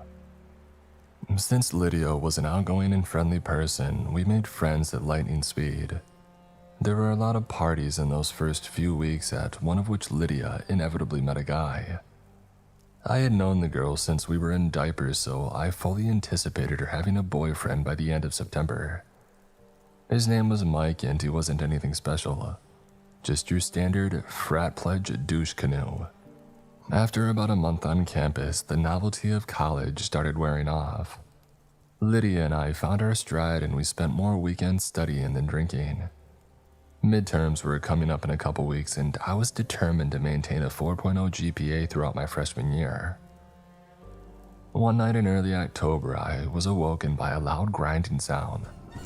I sat up in bed and strained to hear it again. Lydia was also wide awake and listening. "What the heck was that?" she mouthed to me. It wasn't unusual for there to be noise in the hallways since other people came in at all hours of the night. But this sound had definitely come from next door, the corner room. "Is that?" "Yeah," Lydia whispered. "That's the window next door." At Lydia's insistence, we kept our window closed at all times. However, there was no mistaking the sound of the window in room 733 being open and closed again at regular intervals. "Who's in there?" Lydia shrugged. "Is somebody messing with us? Is this like an initiation?" Lydia raised her eyebrow at me. "Initiation to what?" "Oh, I don't know, college. Maybe they're hazing the freshmen." "Who is hazing freshmen?" I shrugged. "Becca, I love you, but that was stupid." I threw a pillow at her. "Well, whoever it is, go tell them to knock it off." "Who, me? I'm not risking being thrown out a window." "Well, I'm not doing it. I'm an art major, you're a political science major. You go lay down the law." "Forget that." "Well, then call dumb Beth. Isn't this the kind of nonsense that she should have to deal with?" "I'm not calling her. Don't you put that evil on me." "Fine," Lydia whispered loudly. "Then we'll just have to ignore it." "I have class at 7:30, I whispered. "Well, then do something." Ugh.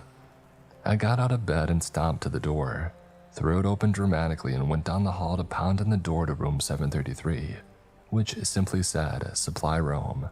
"Hey, people are trying to sleep. Please cut it out," I said when there was no answer. "Dude, seriously," I sighed. I stepped back from the door and immediately noticed a problem. Room 733 was padlocked shut from the outside. I hurried back to my room. "What happened?" Lydia asked. "I'm not going anywhere near that room again. It's locked from the outside. I don't know how anybody could get in there." "Oh, so you're saying it's a spooky ghost?" She laughed. "No, I'm saying that there's creepy stuff going inside a room that's called the frickin' suicide room." Lydia scoffed and rolled over to go back to sleep. "You should have been a drama major." We didn't hear the window next door again that night, but the next morning you could clearly see from outside that both windows in the corner room were now wide open. I watched the windows on room 733 for an entire week, but they remained open. Occasionally at night, I thought that I could hear a noise next door like marbles dropping and rolling across the floor. Since it never woke Lydia up, I didn't bother to say anything. One afternoon, I was alone in the dorm editing notes on my laptop. I had my headphones in, but the music wasn't loud enough to cover the noise of someone knocking on the door. "Come in," I said without looking up from the screen. A moment went by and then I heard the knocking again. I jerked my earbuds out and slammed the laptop closed. I turned around. "Come, what the heck?" The door to the hallway was wide open. I had left it open on purpose since Ian, a junior that I was dating, was supposed to be stopping by. I heard the knocking again from behind me and literally jumped out of my chair. It had come from the other side of the room, the closet door. It was the closet that shared a wall with room 733. "Lydia, you're not funny." "Nothing." "Lydia, I swear to God, I'll punch you in the face." Silence. I walked over to the closet door and grasped the handle. "Lydia, you're a what?" Her voice came from the doorway behind me. I let go of the doorknob and stumbled back, wide-eyed. Lydia threw her stuff on the bed and turned to me, crossing her arms. "I'm a what?" "I thought you were hiding in the closet," I said lamely. "What? Why?" Because somebody was knocking on the door." "Jesus, Becca, Lydia rubbed her forehead and walked over to the closet, throwing open the door. There was nothing there but clothes and boxes. She made a swipe of her arm as if to say, "What now?" "I swear. Becca, there's no one here. I know what I heard." We glared at each other until our little standoff was interrupted by the timely arrival of Ian. He immediately sensed the tension in the room. "Hi ladies, what's new?" I gave my roommate a hostile look. "There's weird stuff going on in that room next door, but that's not new." "Which room, 735 or the empty one?" "The empty one," Lydia emphasized. "Oh, 733, yeah, I'm not surprised. That's the suicide room." "Right, we heard about the deaths." I sat down on my bed. "Yeah, it's pretty messed up. 3 suicides all in one dorm room." "3? Lydia raised her eyebrow. "We were told there were 2. "Oh well, there were a couple people in the 70s and then some guy about 10 years ago. He jumped out of the window." Lydia and I both shuddered. Although she was much worse, we were both terrified of heights. A falling death was about the worst thing that I could think of. "I will admit that 3 suicides in the same dorm room is disturbing," Lydia said in an apologetic tone. "Yeah, I heard there's something in that room," Ian said. "Like what?" "No one knows, but every year someone has a new theory. Usually right around Halloween something gets published in the campus paper. Whatever is in there though, it ain't friendly." "So has anybody ever killed themselves in the neighboring rooms? Like this one?" "Nah, just 733. Honestly, I was surprised when I heard that they were opening the North Hall this year. They told us we were the biggest incoming freshman class in 20 years. I said absent-mindedly. "Yeah, I heard that too. You know you could request a room change." Ian sat down on the bed next to me and I leaned against his shoulder. "Yeah, but they wouldn't keep us together," Lydia cut in. "Becca and I have been best friends for 15 years. We can't room with other people." "So should we just keep living here next to Satan?" I glanced at the closet door again. Lydia shrugged. "Hey, at least we'll have some stories to tell after graduation." "These aren't the kind of stories that I want to tell." A few days later, Lydia began to believe my closet story. I woke up in the middle of the night to the sound of someone whispering. I looked over at Lydia, who was already staring at me with wide eyes. She slowly brought a finger to her lips. I listened intently, trying to hear what the voice was saying and where it was coming from, but I couldn't understand every word. I got out of my bed and tiptoed over to Lydia. The whispering was definitely louder over there, but then she shared a wall with room 733. I listened harder. "Never taken mouse of fools." What the hell? Lydia leaned over and put her ear up to the wall. The whispers suddenly stopped and I leaned closer. Suddenly, there was a loud bang from the other side. Lydia immediately recoiled and clutched her ear in pain. Someone was in there. Suddenly, more angry than scared, I again threw open our door and stomped over to the supposedly empty supply room. I banged on the door loudly, not caring who else I woke up at this point. "Are you kidding me?" I yelled at the door.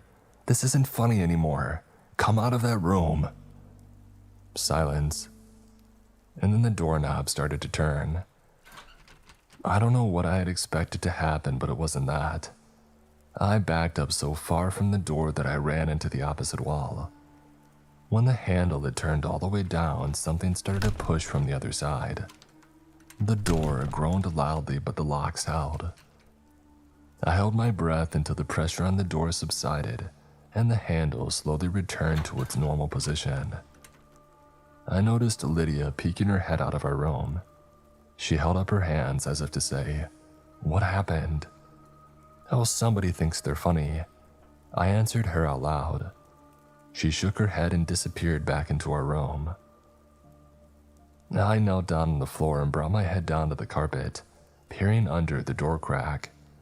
It was the first time that I had seen into the corner room.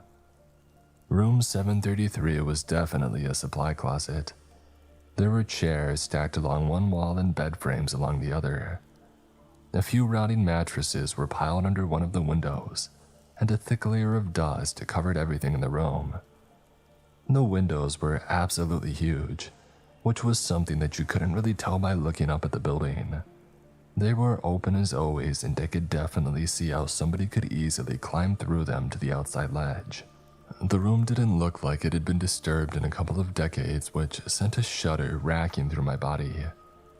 The moonlight, which had been providing enough light to see into the room, suddenly vanished and I only saw pitch black inside. I blinked rapidly, trying to adjust my night vision. I squeezed my eyes shut, and when I opened them, a large yellow eye was looking back at me, only a few inches away from my face on the other side of the door. I screamed and woke up half the dorm. There was no denying that things were escalating. The next morning, Lydia and I put in dorm change requests with resident services and hoped for the best. In the meantime, we agreed to never be alone in our dorm room at night. Either we both spent the night at home or neither of us did. We started spending most nights with our respective boyfriends. I told Ian everything that had happened, and he suggested that maybe I talk to the campus paranormal society. I hesitantly made an appointment, and Lydia and I met with a small, cleanly dressed kid named Craig, and 4 of his colleagues the following Tuesday. We told them everything that we could remember, every incident, no matter how small. Craig and the 4 other members of the paranormal society sat quietly and took notes for half an hour. It wasn't until we finished that anyone spoke. "Is that all?" Craig asked. "Yes," I said slowly. "Would you mind waiting out in the hall for a few minutes so that I may confer with my colleagues?" "Sure." Lydia smiled indulgently and stood up. "Whatever you need." The door had barely shut behind us when Lydia snorted and rolled her eyes. "Let's go." "Go where?" I asked. "Are you serious?" "Lydia, come on, we need help. I am freaking out. We haven't stayed one night in our dorm since Thursday, so this isn't something that we can just brush off." "Okay," she threw her hands up. "Let's hear what they have to say, and then we can go over to resident services and check on our move requests." We loitered out in the hallway for another 15 minutes before Craig came out and asked us to come back and take a seat. With all the pomp and circumstances of a meeting of parliament, Craig cleared his throat and made his diagnosis. "What you're dealing with, ladies, is a very angry ghost." "Is that your professional opinion, Craig?" Lydia said. I shot her a look. Yes," he stuttered. "A vengeful spirit." "A spirit?" I asked. I very much doubted that that was what we were dealing with. "Yes," answered one of the not Craigs. "That's ghost to the layperson." "Oh, Jesus Christ," Lydia groaned and rubbed her temples. Mistaking Lydia's frustration with despair, Craig rushed right into his speech. "Don't be afraid, ladies, we're going to take care of you. It's true that spirits can be quite a headache if you don't know how to exorcise them, which is why it's a good thing you came to us. Suicides almost always result in angry ghosts. They need revenge." "Revenge on whom?" I asked. "On other students. Perhaps this particular spirit was bullied into taking his own life, and now seeks to torment others." Listen. We can take care of this for you right away. All we ask is a small donation to the society," Craig continued. "We honestly didn't realize that room was having this much activity. It's really very exciting." "Great, well, thank you for your time," Lydia said as she grabbed my hand and pulled me out of my chair. "Do you want to set something up for this weekend?" Craig asked. "Tell you what, we'll call you." Lydia hurried me out of the room wearing a wary look, and we didn't speak again until we were almost to the admin building. That was a waste of time," she said. "Look, I'm not disagreeing with you, but Becca, tell me you didn't honestly buy into that. So you don't think it's a I was having trouble even saying the word. It sounded so ridiculous. A ghost. Well, I don't know, but neither do they. That guy had no idea what the heck he was talking about. I pulled my hood lower over my eyes as we stepped into line at the resident services desk. Let me put it this way, Lydia continued.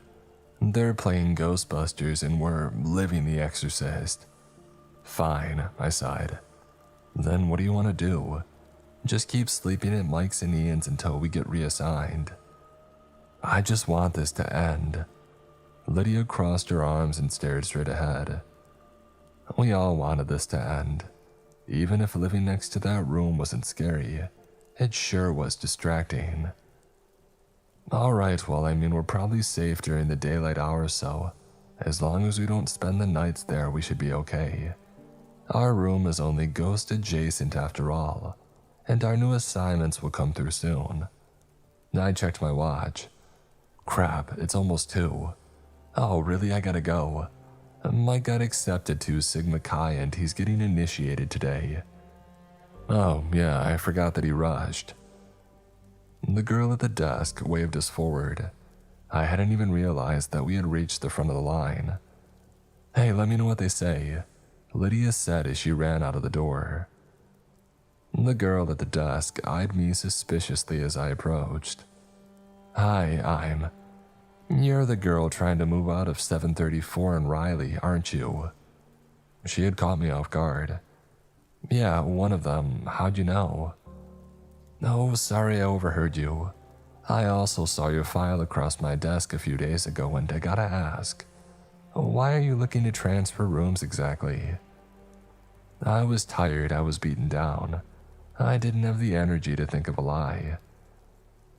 Because stuff is going on in the empty room next door and is really freaking us out. Noises, whispers, knocking. The other night I saw someone. You saw someone. Yeah. In room 733. Yeah, I looked under the door. There was definitely someone in there. The girl narrowed her eyes at me for a moment and then nodded for no particular reason. Well, your rooms aren't ready yet, but I pushed them through as a priority. For right now, you're stuck though. There just isn't anywhere else to put you. I sighed. I had figured as much.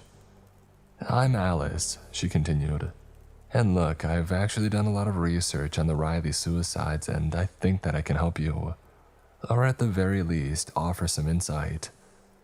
Really? I asked hesitantly. Absolutely. I'm in Taylor Hall, room 310. I'll be back to my dorm by 4 today. Thanks. We just came from the Paranormal Society on campus. Say no more.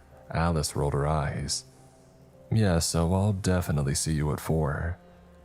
Great, Alice said and smiled. I was early to Taylor, but then so was she. I told her story for the second time that day and Alice wasn't afraid to interrupt with questions, though her queries didn't betray her thoughts. When I was finished, she leaned back in her chair and sighed deeply. I can't believe it, she shook her head. I had always heard rumors, but I honestly doubted that any of it was true. I can assure you everything I've told you is absolutely true. And how is it now, when you're there? We aren't ever there at night, but during the day we've heard scratching on the wall, really quiet whispering, and sometimes we still hear the window opening and closing in broad daylight. However, every time I look up from the street, the windows to 733 are open. Alice nodded. Well, for the record, I don't think you're in any danger. As much as it sucks, you guys are simply a casualty. You just need to stay out of room 733. I snorted. Are you kidding? I would never go in there. I believe that you believe that. But this thing, whatever it is, it's tricky, manipulative, a liar, and it's smarter than you. I'll try not to be offended by that. You shouldn't be. What do you think it is? Something very old and very evil. I regarded her skeptically and then let my eyes wander around the room. I hadn't really noticed the decor before, but to say Alice had an interest in the occult was an understatement. I can't see any situation where I would be compelled to enter that room. I know, but you have to be prepared that there may come a time when you have to make a decision about entering that room, because what you're dealing with, it's already killed 5 people. 5? I thought that it was 3. Yeah, well, not everyone is inclined to do the level of research that I do. Let's see, there was Ellen Burnham in 1961. She jumped out of the window. She was the very first. And then Tad Collinsworth in 1968. He jumped too. Marissa Gregg in 1975. She hung herself. Erin Murphy in 1979. She jumped. And then Eric Dowston in 1992. He hung himself. 5 suicides. How could the university still let people live in there? They don't, apparently. That's why it's a supply room. And back then, well, every few years, once everybody who would remember had graduated, the room would be reassigned. This was before the internet, you know, when the incoming freshmen were clueless. But after that last one, Eric Dowston, they closed the entire north hall of the 7th floor and built more rooms onto the south hall. So what does it want? Alice shrugged. Chaos, death, souls, who knows? No one even knows what it is. Okay, so what do we know? We know that it's somehow bound to that room, though it seems to have minimal influence just outside of it. We know that everybody who ever died was alone at the time, and we know that it's a trickster. That's what we know. It wasn't enough. Why do you think they do it? I asked quietly. The victims. I nodded. All I know is what's rumored to be in the evidence files. All the suicides were found with pictures of writings that were considered unspeakable at the time. They contained horrible, evil things that would make you physically sick to read or see. They say. And these people, they drew them, they wrote that stuff. Yep, whatever was in that room drove them mad. That's terrifying. Have you guys considered getting somebody to bless the room? Jesus. Oh, well, you'll have a hard time getting him, but perhaps some sort of holy person instead. No, I mean Jesus, you're talking about an exorcism. Alice shrugged. Maybe. The rumor in the 70s was that this all started with a Ouija board game gone wrong in 1961. Really? That stuff's made by Hasbro. Well, not in the 60s it wasn't. Anyway, it's only a rumor. The only person on campus who would know was Tom Moan, an admin. I've tried to talk to him before, but he refuses to see me. Did he go here in 1961? Yes, and he was staying in Riley. We need to talk to him. I need to know what is happening, or I won't be able to live the rest of my life as a well-adjusted person.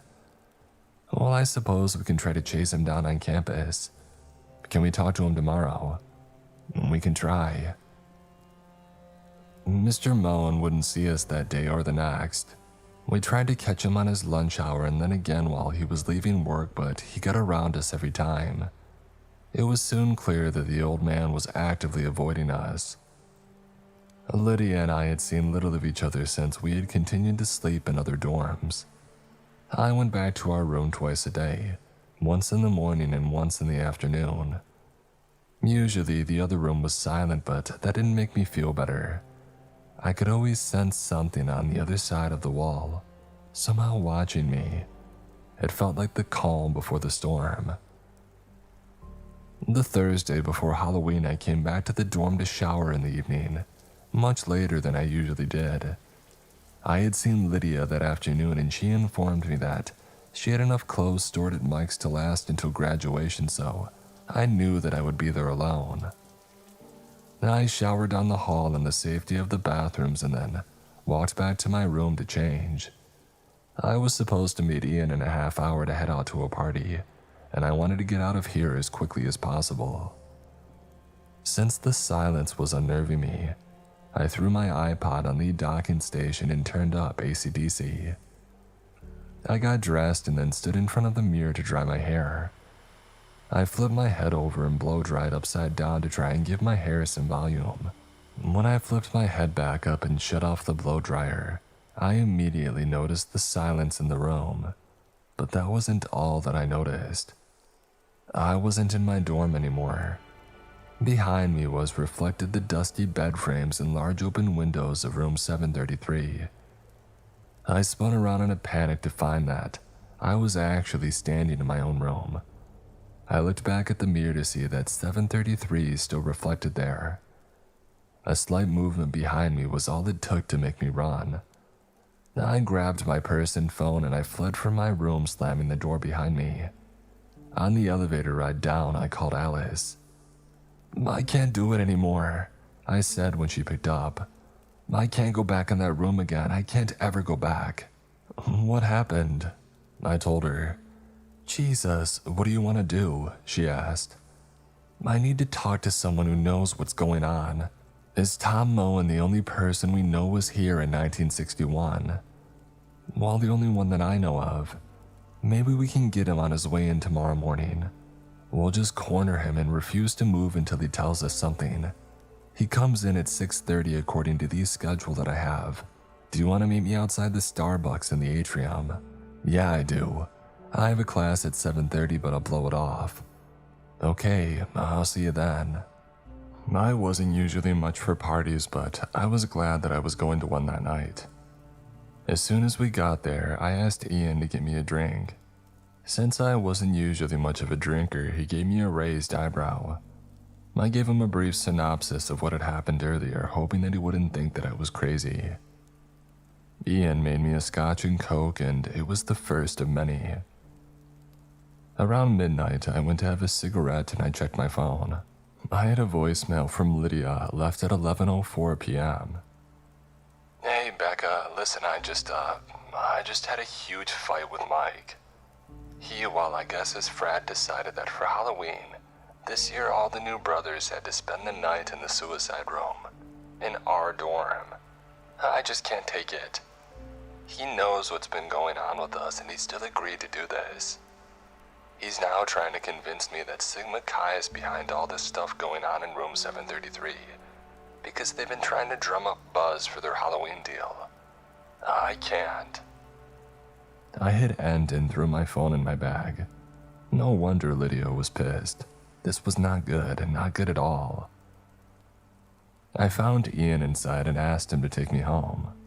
I was suddenly very stressed, very tired, and very drunk. When the alarm went off at 6 a.m., it took everything that I had to pull myself out of bed. I got dressed in the clothes that I had worn the night before and shuffled my way across campus to the atrium. Alice was already there with a black coffee in hand. "I figured you would need this," she laughed. "How'd you know?" "Your text. I texted you last night." "Yeah, at about 1. You told me about Sigma Chi." "Oh God, yeah." I pushed my sunglasses higher up my nose and pulled my hood lower over my eyes. "Those guys are idiots. Remember how I told you that it's crafty? Well, what if the point of messing with you was to make 733 provocative, to seduce people to going inside? Nobody has been in that room for years. Can you imagine how hungry that thing is? Do you think they're really at risk?" I asked as I sat down on the steps to the admin building. "Yeah, in fact, the only thing they have going for them is that all the previous victims were alone at the time of their death. So it'll be less powerful with all of them in there. Well, theoretically, we would know a lot more if we knew what it was, and we can't know what it is without knowing how it got here, and that is why we need Moen." "What time is he supposed to get here?" "Well, actually 20 minutes ago," Alice said grimly. It was another half an hour before we resigned ourselves to the fact that Mr. Moen had snuck around us as usual. We went to the front office hoping to beg again for an appointment with him anyway. The woman at the admin desk regarded us coldly. "Tom isn't coming in today, or any other day for that matter. He quit yesterday. Looks like you won't be harassing him anymore." "Okay, we weren't harassing him," I said. "We just desperately needed to talk to him." And we still do, added Alice.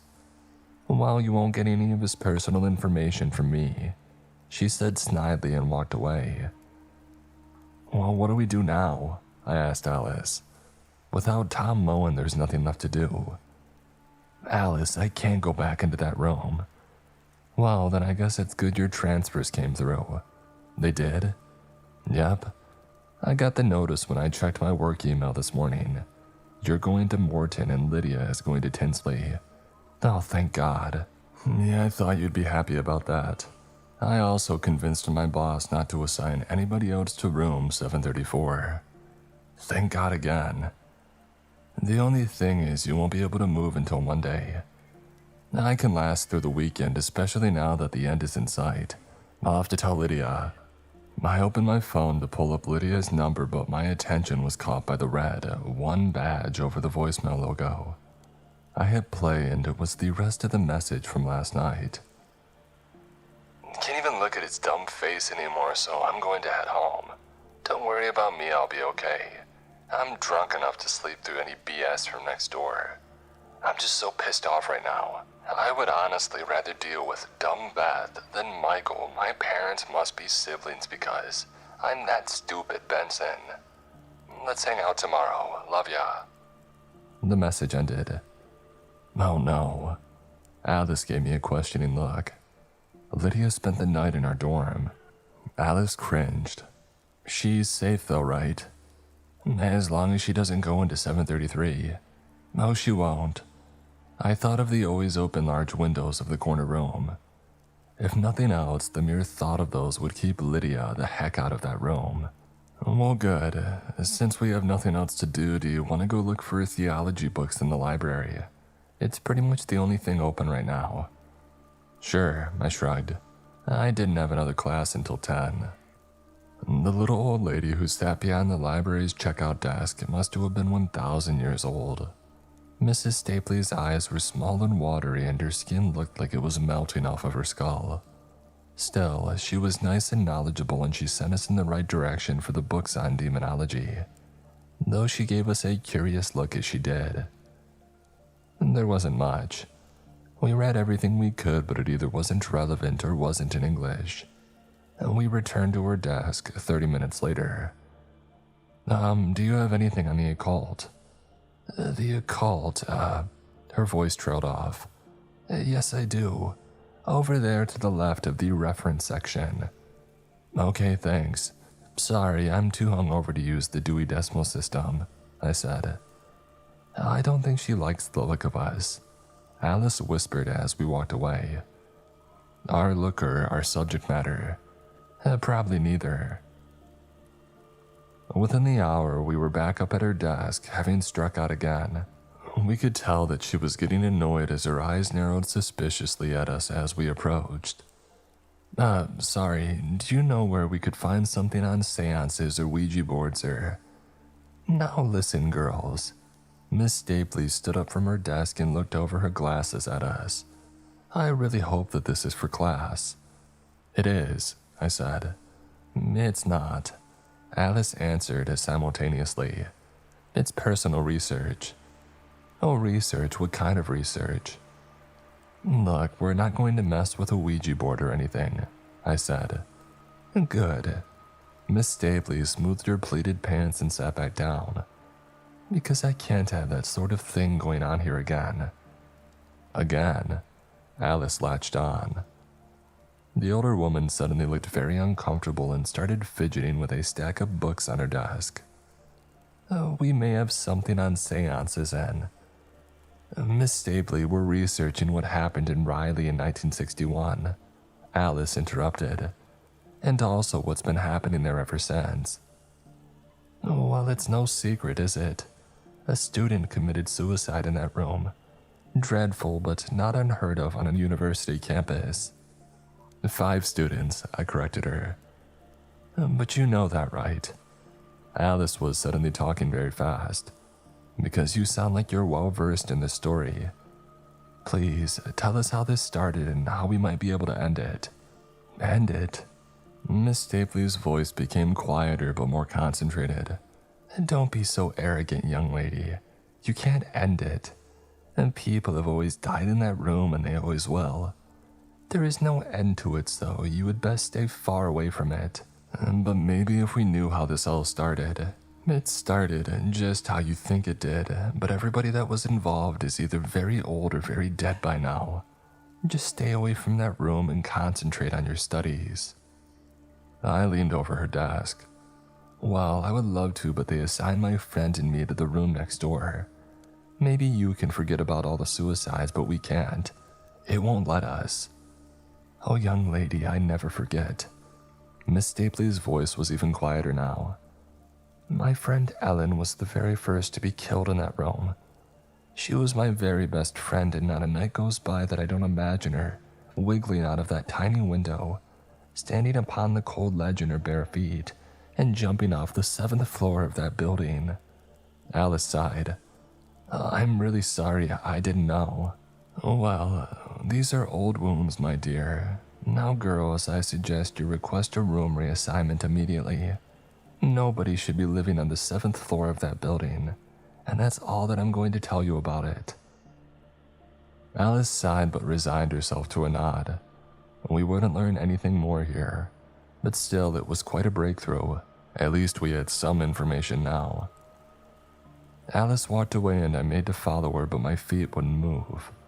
Something was bothering me. A small yet poignant word that had been buried in Miss Stapley's story. A word that suddenly seemed very important. Miss Stapley, I asked the tired old woman at the desk. Why did you refer to the windows in 733 as tiny? Because I've seen those windows and they're huge, like 5 feet tall. And dear, you're thinking of the corner room. That's the supply closet. Room 733 is next door to that. No, I stuttered. That's room 734. Yes, well, it is now. When they built the additional rooms onto the south hall, they moved all the room numbers down. Oh my God. I suddenly felt very hot and very dizzy. That sneaky son of a... Alice whispered next to me, her skin paling. Lydia. We took off across the campus at a dead run, witnessed only by the few blurry-eyed students on their way to morning classes. When Riley finally came into view, I stumbled on the pavement as my blood turned to ice. From our vantage point, we could clearly see the windows of the corner room were closed. The first and only time that I had ever seen that way, and the window to my room was open. We ran into the lobby, pushing past several latte-sipping, Ugg boot-wearing freshmen who had just gotten off the elevator. I hit 7 and watched the doors close more slowly than they had ever before. I leaned against the wall, trying to steady my breathing. Alice, how did this happen? I don't know. She's been in there all night, Alice, in our room all alone. Alice shook her head but had nothing to say. When the doors finally opened on floor 7, we saw a quiet, deserted hallway. I ran toward my room with Alice right behind me. Rounding the corner, I threw open my door hoping that it wasn't locked, and it wasn't. Lydia looked back at me, and for one breathless moment, a cruel glimmer of hope crossed over her tear-streaked face. But it was too late. The next second, she leaned forward so slightly and she was gone. She screamed the entire way down. Alice ran to the edge where Lydia had just been while I stood motionless. She stuck her head out of the window and looked down just as a different kind of screaming had started from the bottom floor. Alice closed her hand over her mouth and pulled her head back into the room as tears of shock ran down her ghost-white face. The screaming from outside got louder as more people saw what remained of my best friend on the cold pavement. I leaned back against the dresser and slumped to the floor. A falling death. Lydia never wanted a falling death. I absent-mindedly picked up one of the pictures that were strewn all over the floor. It was a picture of Lydia's mother. She was dead. I picked up another picture. It was Lydia's baby sister. She was dead too. There were dozens of pictures just like it all over the floor. Lydia had been busy last night. As for the things depicted in them, I cannot tell you. Lydia was a talented artist and I only saw a few before I got sick on the floor next to me. Alice was standing in the doorway yelling something down the hall. I don't know what she was saying because all I could hear was a high-pitched whine in the room. Suddenly, a piece of paper slid out from under the crack in the closet door and glided across the floor toward me. I picked it up and studied it for a moment. This was drawn by Lydia too, but it wasn't like the others. It was a picture of the closet from my exact vantage point. In the drawing, the door was cracked and there was something looking back from the darkness. I put the paper down and studied the closet. The door was cracked open just like the picture. I squinted my eyes and tried to see inside. Just as I had started to distinguish the defined lines of a long face looking back at me, Alice pulled me to my feet. "We need to get out of here," I thought I heard her say. I never went back into that room. My parents moved my things and I spent the rest of the semester in an apartment off campus. I transferred to an out-of-state school for my spring semester and finished my degree there.